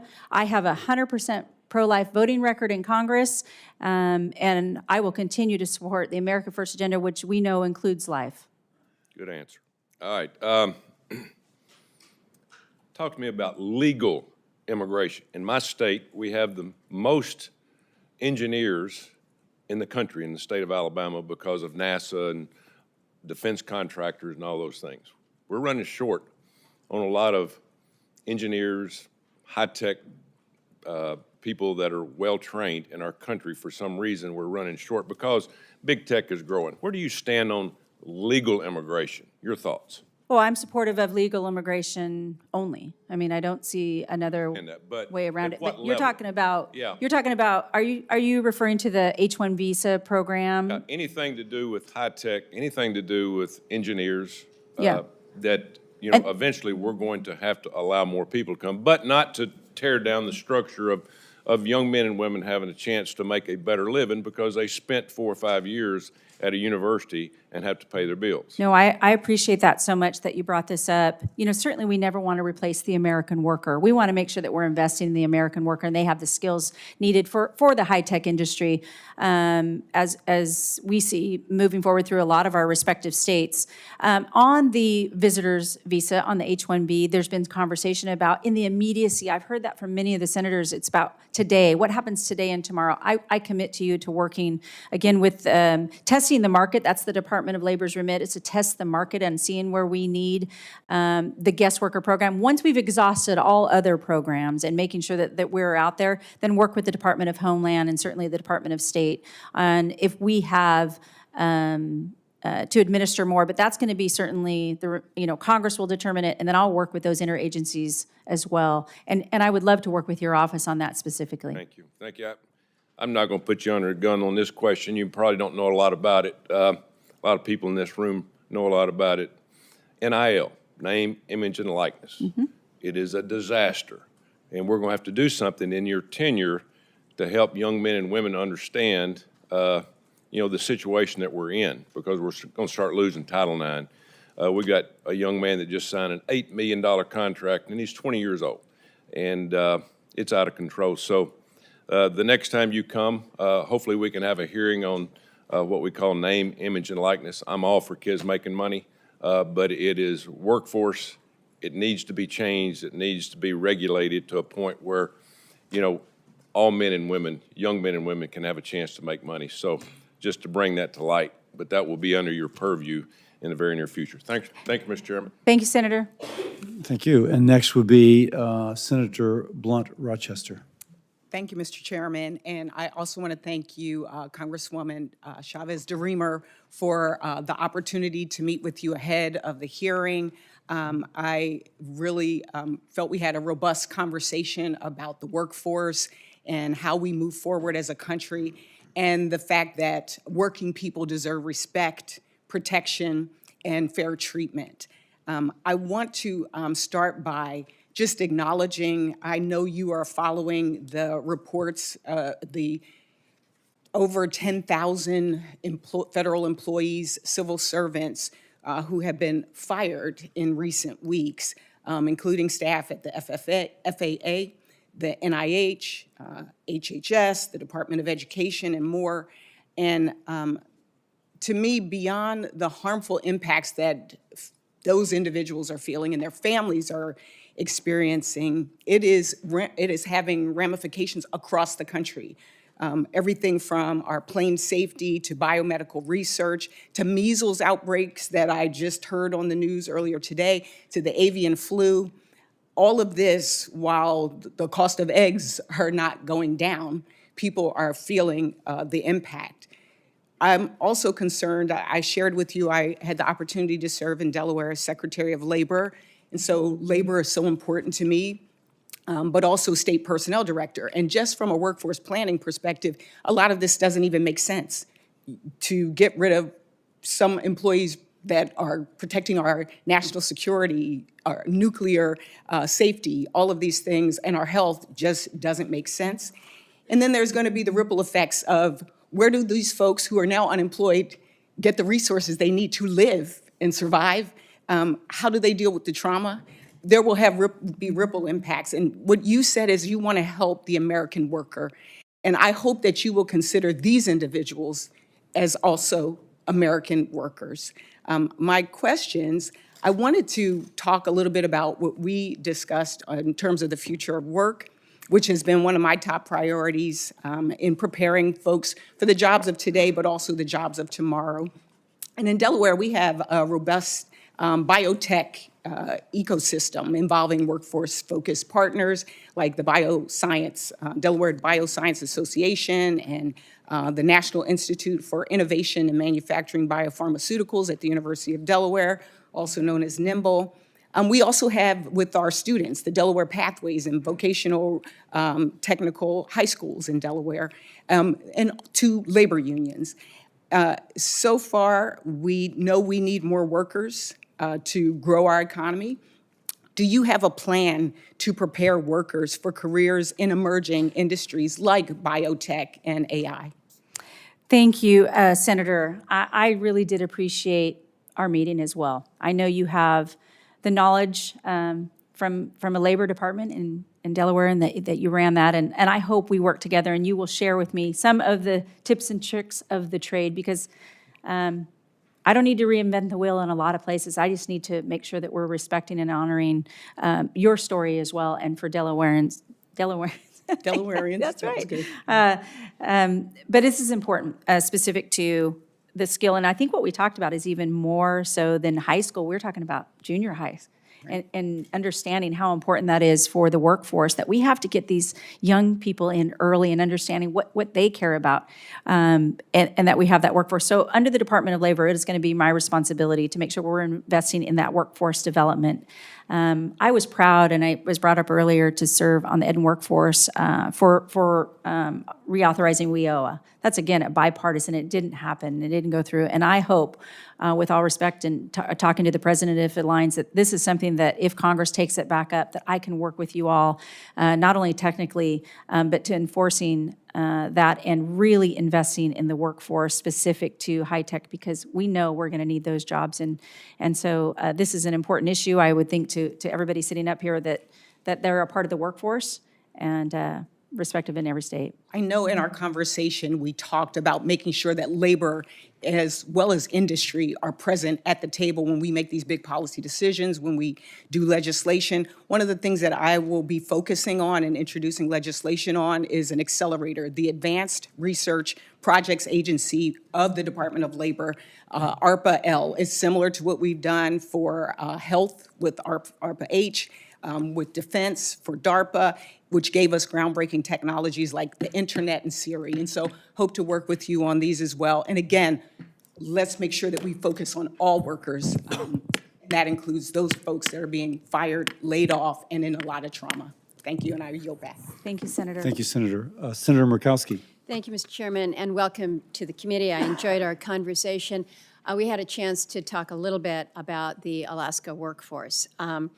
I'm looking at an article that just came out, and it cites to the Alaska State Department of Labor and Workforce Development, looking at labor statistics, or workforce statistics back in 23. We don't have 24's numbers yet. But right now, non-resident workers in our state make up 23.5% of the workforce. That's a lot. It means we get folks that come to us from other states. When you have 82% of your communities that are not connected by road, you can't move as a worker from one village to another village unless you're willing to pay several $100s for each leg of your airplane ticket to get you to another community for work. So we rely on out-of-state workers. In the oil and gas industry, 37.4% of the workers were non-residents. In the mining industry, non-residents accounted for 41.6%. In the seafood processing sector, which is significant, it's one of our largest employment and economic drivers in the state, producing more than $5 billion in economic activity. So this is big for us. But what is even bigger is in 2023, 82.8% of the workers were non-resident. we process our seafood in small coastal communities that if they have a population at all, it's maybe 500 people that are there. You cannot run a seafood processing industry when you don't have the workers. And so back to the comment that was made earlier about H-2Bs, this is significant for us. Senator Collins asked about your commitment to issue supplemental visas in a timely manner, but also to the maximum extent allowable. You do have that discretion. You've indicated that you're going to work to that. I'm going to ask you to look specifically to the seafood processing sector. Of all the sectors that are out there, and my friend from Virginia knows full well, seafood is more truly seasonal than so many other sectors. But right now, we are competing, if you will, for these H-2Bs with other sectors like landscapers. Last I checked, you can do landscaping 365 days practically in most parts of the country. The seafood sector in Alaska, you're looking at an industry during the summer, at least when it comes to salmon, where it is literally an 8 to 10 week season. We are the poster child for seasonal workers. I need to know that you will not only support the H-2B visa program, but commit to working with me on legislation to exempt seafood processors from the H-2B visa caps. This is something that we've been trying to work for years. Basically, we've been stalled out by big labor that is so concerned that we are not offering these jobs to people across the country. You can't get an H-2B visa until you have demonstrated that all the efforts that you have made to seek U.S. workers and that none are coming to you. So we had the conversation in my office. It's important to state it here publicly how significant it is, and I need your assurance that you're going to work with us and work with your partners within Homeland Security as well on this critical issue for us. Yes, ma'am. I will commit to working with you specifically on this issue. Thank you. I appreciate that. A lot of conversation about apprenticeships, so I'm not going to revisit that, although I did just come from a meeting with the head of the Alaska Military Youth Academy, who was talking about the benefits of going from that exceptional program to hand in glove with the Alaska Works training program so that these young people can see the benefits right then, right there. Maybe I want to be a welder, maybe I want to be a carpenter, but you take them hand in hand. Last thing I'm going to raise is something in a conversation just yesterday with the head of the building trades. We're talking about childcare. We're talking about childcare because we can talk about a workforce, but if people can't get to the workforce because they can't afford childcare. So I would hope that you're going to prioritize families in the workplace and support incentives for on-site childcare. Yes, ma'am. Thank you. Thank you, Mr. Chairman. Thank you, Senator. Senator Markey. Thank you, Mr. Chairman. Welcome. Since his inauguration, President Trump has waged war on public servants, especially federal workers and their unions. The president violated union contracts, including by firing tens of thousands of federal workers, used his fork-in-the-road proposal to strong-arm federal workers into resigning and waving away their legal rights and illegally attempting to nullify union contracts ratified in December of 2024 and January of 2025. As Secretary of Labor, will you abide by the terms of collective bargaining agreements between the Department of Labor and federal agency staff unions? Thank you, Senator. It was nice to visit with you. I know it's been a few weeks since we had that meeting, so I appreciate you being here today. Certainly, the Department of Labor is outside of the NLRB. Work collective bargaining is committed and happening independent of the Department of Labor.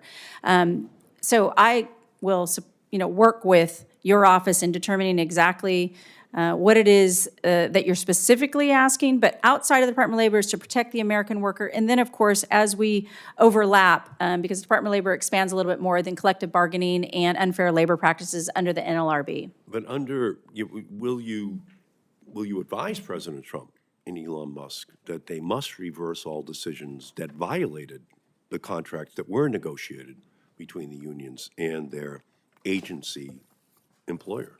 Well, certainly my role, if confirmed, is to advise the president on a full picture, and I will be candid on what that full picture looks like, and then work with the White House. And if it aligns with the president's America First agenda, I will be that advisor to him, yes. Right. Well, I mean, obviously, collective bargaining is not part of his agenda, and that's where the Department of Labor historically has intervened to make sure that those protections are put in place. In 2023, during a House Committee on Education and Workforce markup, you said you can't have a strong union without the presence of the NLRB. On January 27th, President Trump illegally fired NLRB board member Gwen Wilcox in direct violation of the National Labor Relations Act. The NLRB now lacks a quorum and cannot enforce laws meant to protect working people from union busting and other illegal behavior by companies. And last night, President Trump signed an executive order stating the previously independent NLRB must now report to him. And the overall effect of this full-on assault is that President Trump has left workers unprotected with no way to exercise their labor rights. So as Secretary of Labor, you will be the president's top advisor on labor issues. If President Trump called you today and asked if he should reinstate Gwen Wilcox, how would you advise him? Well, that's a hypothetical, as you know, and I have not been confirmed. But I respect the president's executive authority to run the executive office as he sees fit. He is the one who was elected president by the American people, and he's honoring the promise he made to the American people. If confirmed, I will work on behalf of the president, but I will present him a clear and candid picture with the facts, and we will consult then together. But it is important from the Department of Labor that I give him that full picture. Yeah, well, unfortunately, according to President Trump, the NLRB is no longer an independent agency. And by signing that executive order to abolish the independence of the NLRB, it puts a lot of pressure on you to make sure that there is a protection for the independence and capacity of that agency. And I appreciate your record of engaging with unions, but workers are under threat at their workplace and in their homes. Greedy corporate executives chip away at their rights, lay them off, got their retirement, all while driving up prices. And the president is letting the richest man on the planet cut public school funding, threatening our children's education and jobs of the largest sector of union workers in the country. He lined his inauguration with billionaires collectively worth over $1 trillion. And since his inauguration, union workers in Massachusetts have already lost many, many jobs. And some of my Republican colleagues are eyeing cuts to programs that help people get food, housing, and health care. So if you're confirmed, and I'm assuming that you will be, I commit to working in support of all workers, and I hope you will work with me to stand up to President Trump when he takes actions that harm American workers. I think it's very important that the Department of Labor and you be the voice for those workers. Thank you, Mr. Chairman. Thank you, Senator. Thank you, Senator Markey, and now Senator Hawley. Thank you, Mr. Chairman. Congresswoman Chavez-DeRemer, welcome. It's great to see you here. I enjoyed our conversation. It's been, now a month or more ago, but it's great to see you here. You've taken questions, obviously, from both sides, and I know you've taken a little heat from both sides. You've handled it beautifully. Let me just get a few things straight. For my Republican colleagues, let me just clarify. You are President Trump's choice to lead the Department of Labor. Have I got that right? Yes, you have. And you support the president's policies and will implement his agenda. Have I got that right? Yes. And to my Democrat colleagues, you very proudly sponsored many pieces of pro-labor legislation in your time in the United States House of Representatives. You have a long record of working with labor, of working with business to try to advance a pro-worker agenda. Is that fair to say? Yes. Which is probably why the president chose you for this role, if I'm speculating. Is that fair? I think your seems record reasonable. is really outstanding. Let me ask you about one issue that hasn't gotten a whole lot of airtime today, but I think is so important. That's the significance of immigration when it comes to the American worker. I've got a chart here that I want to show you. This is the Department of Labor's own data on jobs following the pandemic and in the last administration, in the Biden administration. If you look here in the red, those are foreign-born workers. If you look at the blue, those are American-born workers. And as you can see, the data that you can see it, the graphic itself tells the story. American-born workers, no change in employment, just a return to the norm in the Biden administration. Foreign-born workers, that's where all the jobs go. What's it mean? According to the Department of Labor's own statistics, during the Biden administration, virtually all of the job gains, which were pretty meager, I have to say, but even that, virtually all of them went to foreign-born workers. Now, we know, again, from the Biden administration's own statistics, that about 11 million encounters with illegal immigrants were recorded at the border. During 1 month alone, the Biden administration allowed 370,000 illegal immigrants to cross the border. Many of these people got work permits and started working, competing with American workers and legal residents, many of them union members. And of course, illegal immigrants, not union members, companies don't pay them the same wages. They don't offer them the same protections. Speak to the danger of out-of-control illegal immigration when it comes to wages and benefits for American workers. Thank you, Senator. Very important issue, and one that I know that the president has been very public about, protecting the American worker, and understand that we don't want to displace American workers. I understand some of the senators in the guest visa program on the immediacy of certain industries. But as a whole, we want to make sure that we're always investing in the American worker first, that we want to be one of the strongest economies in the union and in the world. So we can be on a level to compete with our, maybe our foreign adversaries when we're talking about China. But what's important to the president and important to me and how we align is making sure that we're putting the American worker first and that they have the opportunities to earn and be at those jobs as they see fit, and the Department of Labor to support them in that investment in that those industries. Is it fair to say that a tough border policy that cracks down on illegal immigration, that stops the flow of mass illegal immigration across our border, stops the work permits being given to illegal immigrants, this is pro-worker. This helps American workers maintain their wages and maintain their jobs. Is that fair to say? Yes. Let me ask you about some of the children who came across the border, were trafficked across the border in the last administration. 520,000 of them, to be precise, unaccompanied children trafficked across the border. Hundreds of thousands of them lost and now being exploited by companies like Tyson's Food, for example. Let me just give you an example of bad corporate behavior. Tyson's Food has closed down 2 major plants in my state, the state of Missouri, just in the last year and a half.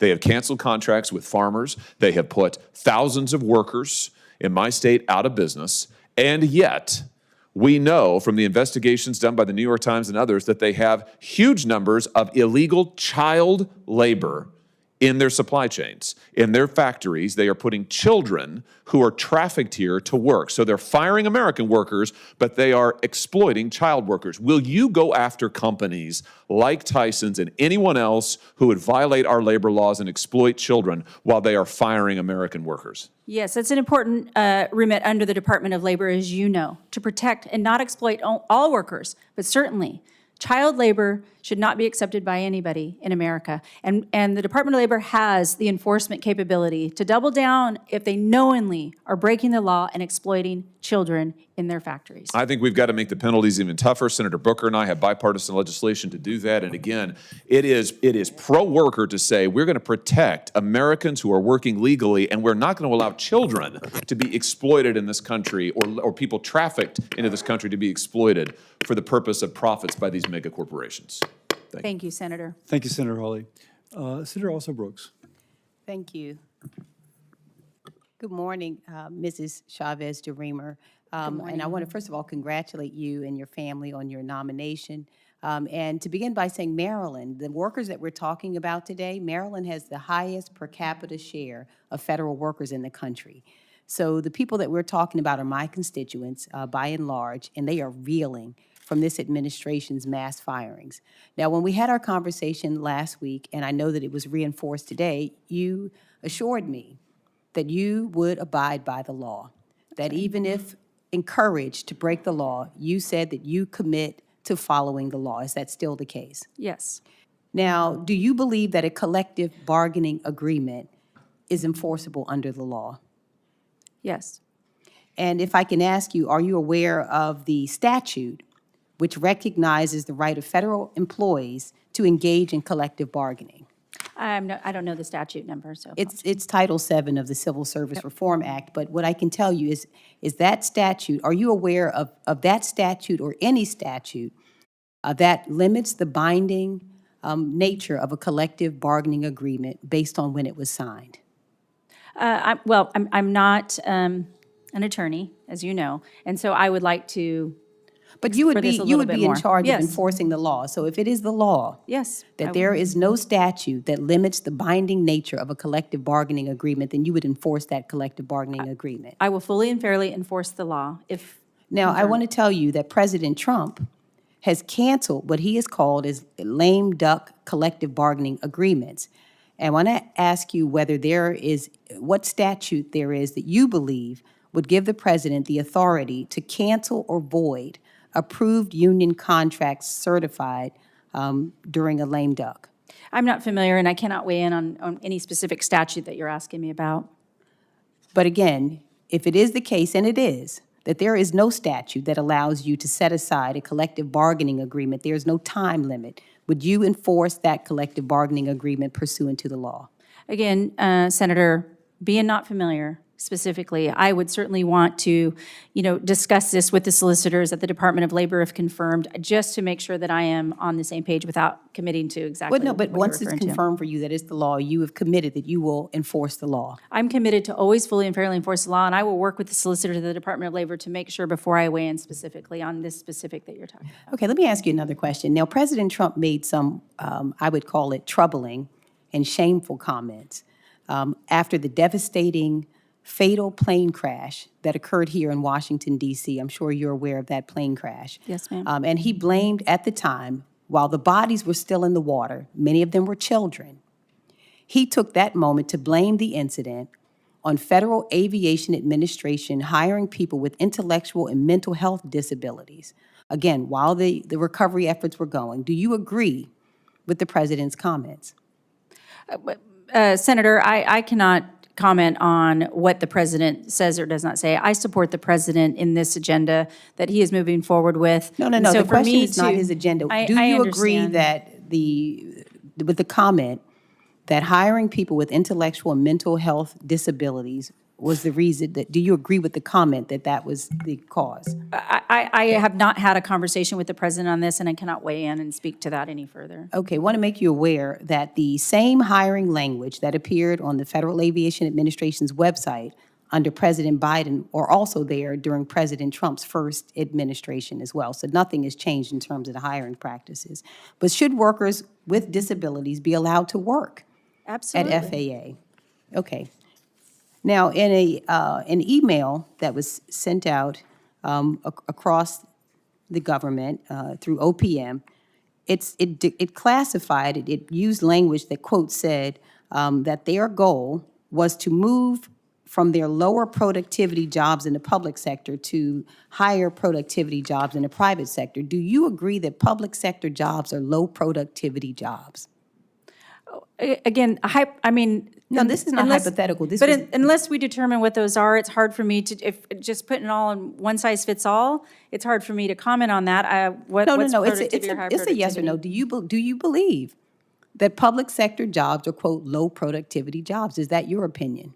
On its face, no. No. Okay, thank you so much. Yeah, thank All right, you. I yield. Thank you, Senator. Also Brooks, our senator from Kansas, who's a little humbler this week than he was 2 weeks ago. Chairman, I hadn't even thought about that issue for about 3 minutes. But I am serving lunch today to the junior senator from Pennsylvania. And Senator Blunt Richardson notices that you're wearing Philadelphia Eagle colors. So Guilty as charged. Guilty as charged. All right. Well, welcome, Congresswoman. Thank you for being here today. I'm so grateful for President Trump nominating you. Thank you. I think when he did this, it was certainly a shout out to the hardworking men and women across this country. Based upon your resume, the work you've done, that you certainly have been a person committed to, again, those hardworking men and women across the country, union or non-union workers. Those are people that President Trump supports, and we want them to be successful. We want you to be successful, and I think you're going to be a great representative at the table. Represent him as we're going forward. I want to talk about workplace development for a second. Though unemployment is relatively low, supposedly, our participation rate isn't as good. And I think there's an opportunity there to get people back in the workforce. And if they don't have the skills, the education to do that, then let's help them out. I see there's so many great opportunities, our community colleges, our technical colleges, the unions, apprenticeships, all those pieces are out there. What can we do, what can you do to help support them and help them be successful? Thank you, Senator Marshall, and I'm sorry that the chairman is being so mean to you in the first few minutes of you being here. But again, it was great meeting with you because we had that conversation about workforce development and workforce investment in our communities and how it can differ oftentimes in a metro area versus a rural area and all of the above. And how you mentioned to me your family in the local community colleges. I took Clackamas Community College right outside in Clackamas County, right from Happy Valley, and how important that was for the community as a whole. And from the Department of Labor, I couldn't, again, be more prideful that I had served on education and workforce on the WIOA reauthorization. And while it didn't make it through, I hope Congress, if the president sees that this is important, that Congress will take this back up for the reinvestment into our young people so that they can be skilled and reskilled in our respective states. I can't wait to come out and visit, and I think I've mentioned this to a couple senators, coming out to all 50 states would be amazing to really learn how the labor laws are affecting your respective states and the investment in the workforce. So I commit to you that I will work hard for the Department of Labor and the agencies within the Department of Labor to make sure that our young people are ready to go in the workforce. And I also know we talked about the average age of a community college entrance is 27 years old. Sometimes people are looking to upskill or get another certificate so they can stay in their communities where they're raising their families, and that's their investment. So I look forward to making this wholeheartedly a pillar of the Department of Labor is workforce investment and development. More flexibility in the Pell Grants would be a step forward. And we worked on that also in workforce and sponsored that bill. We did it for pilots, young pilots, but certainly that was important. What about how can you better work with state agencies? Well, oftentimes the Department of Labor and the federal-state partnership is key and sometimes forgotten. I think, one of the areas that we can look together is unemployment insurance was talked about over the last several years, and how we can be a better federal partner, give them the tools that they need, the state partners, in order to develop their workforces and make sure that they have people who are in the workforce who want to stay in the workforce and not pick up and leave. And again, invite people back. So many people have left the workforce, even the search of a job, and we want to make sure that those people are coming back from full force. I want to take a moment and talk about the franchise model again. And I heard the chairman's opening remarks or questions kind of touched on this, but I want to go back there. In my mind, what the franchise model has done is helped many people achieve their American dream of owning their own business and being successful too. That's right. And I think it's been a great opportunity, especially for women, for minorities, for veterans as well. And we have to work on this balance. I want the unions to be successful. I want the franchises to be successful as well. How do we achieve that balance? Any thoughts on where's the win-win opportunity when it comes to that issue? Well, a lot of times the reference is to the gig economy and understanding the franchise model as well. And I support that the efforts of, the franchise model as it does allow the flexibility for business owners to determine, do they want to be in business for themselves? Do they want to, work for somebody else? But I think the only change that can be talked about today that will work in all of these is everybody has to have that voice and understanding at the table. One of the reasons the president nominated me, and then it's kind of been mentioned, but it's not always that we're going to agree on both sides, but we're going to be understood, that they will have a voice. That's the difference this time, that I want everybody at that table to have that voice and what is valuable to them and their membership or them and their employees or a business owner when they're struggling. Compliance is important, education of compliance. And then also, that we can protect all American workers. There's a continuum from the first day that we have our first job all the way through retirement. wherever a worker is or a retiree is on that continuum, they should be respected for the hard work that they've put in. I can tell you, bringing everybody at the table is going to do just that and reinforce the things that we care about in our respective states. Thank you. Thank you, Mr. Chair, and thank you, Representative Chavez-DeRemer. I enjoyed our conversation last week and appreciate your enthusiasm. I thought I'd start with just a quick answer, a quick question, that if you track the shrinking of the middle class, which we've seen in this country over about the last 60 years, I think it's safe to say, it almost exactly tracks the reductions in unionized labor in terms of as a percentage of the workforce. They track almost perfectly. Do you agree that we want to get more workers in unions as a method to expand the middle class? Is that a worthy goal? Well, I think the goal is the option. If people choose to organize, they should have a free and fair right to organize. And if they choose not to, they should also have that right. But don't we want to have more? Isn't the country better off with more working people getting paid better wages? And really, the only way that generally happens is through union representation. Well, again, supportive of both sides of the table is going to be important. If an employee chooses that they want to be in a union, in order they have the right to do so. And the same if they choose not to. It was just mentioned on the other side about, what does it look like for the franchise model or the independent contractor model. So I think the flexibility and the conversation is what's key here. And is there room for both? I believe there is. The president certainly believes there is, because this is the new direction of where oftentimes we've had the extremes arguing. If we keep the American worker first and foremost, we're going to come to the center of that table and I think develop exactly what you're talking about, keeping more of their hard-earned dollars. I appreciate that. And again, the ultimate goal, we want to expand the middle class. I appreciate your small business background as a small business person myself in a past life. I think that will be invaluable. We met last week with some of the leadership from the Cherry Creek School District in South Metro Denver, one of many that has innovative apprenticeship systems they put in place, and they're training teachers, HVAC technicians, engineers, aerospace manufacturers, go down the list, healthcare workers of various sorts. And this is just one of many programs we've got in Colorado. Now, the president's proposed funding freezes are going to prevent us from keeping many of these programs running in our state, and I think taking valuable opportunities away from the kids.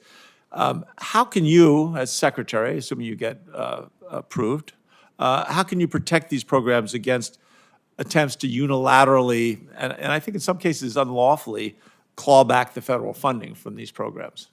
Well, I think the key here is going to be presenting to the president, again, I mentioned visiting and understanding exactly what's happening in Colorado and all the respective states, and presenting to the president as his advisor what's happening on the ground. That's what he wants to see, a candid, clear, concise picture so that as we move forward in the America First agenda, that we're going to be supporting the American worker. That is first and foremost in his agenda. We're aligned in that. That's the conversation that we had, is he wants to support the American worker. And so I will present to him the clear facts from all of the respective states.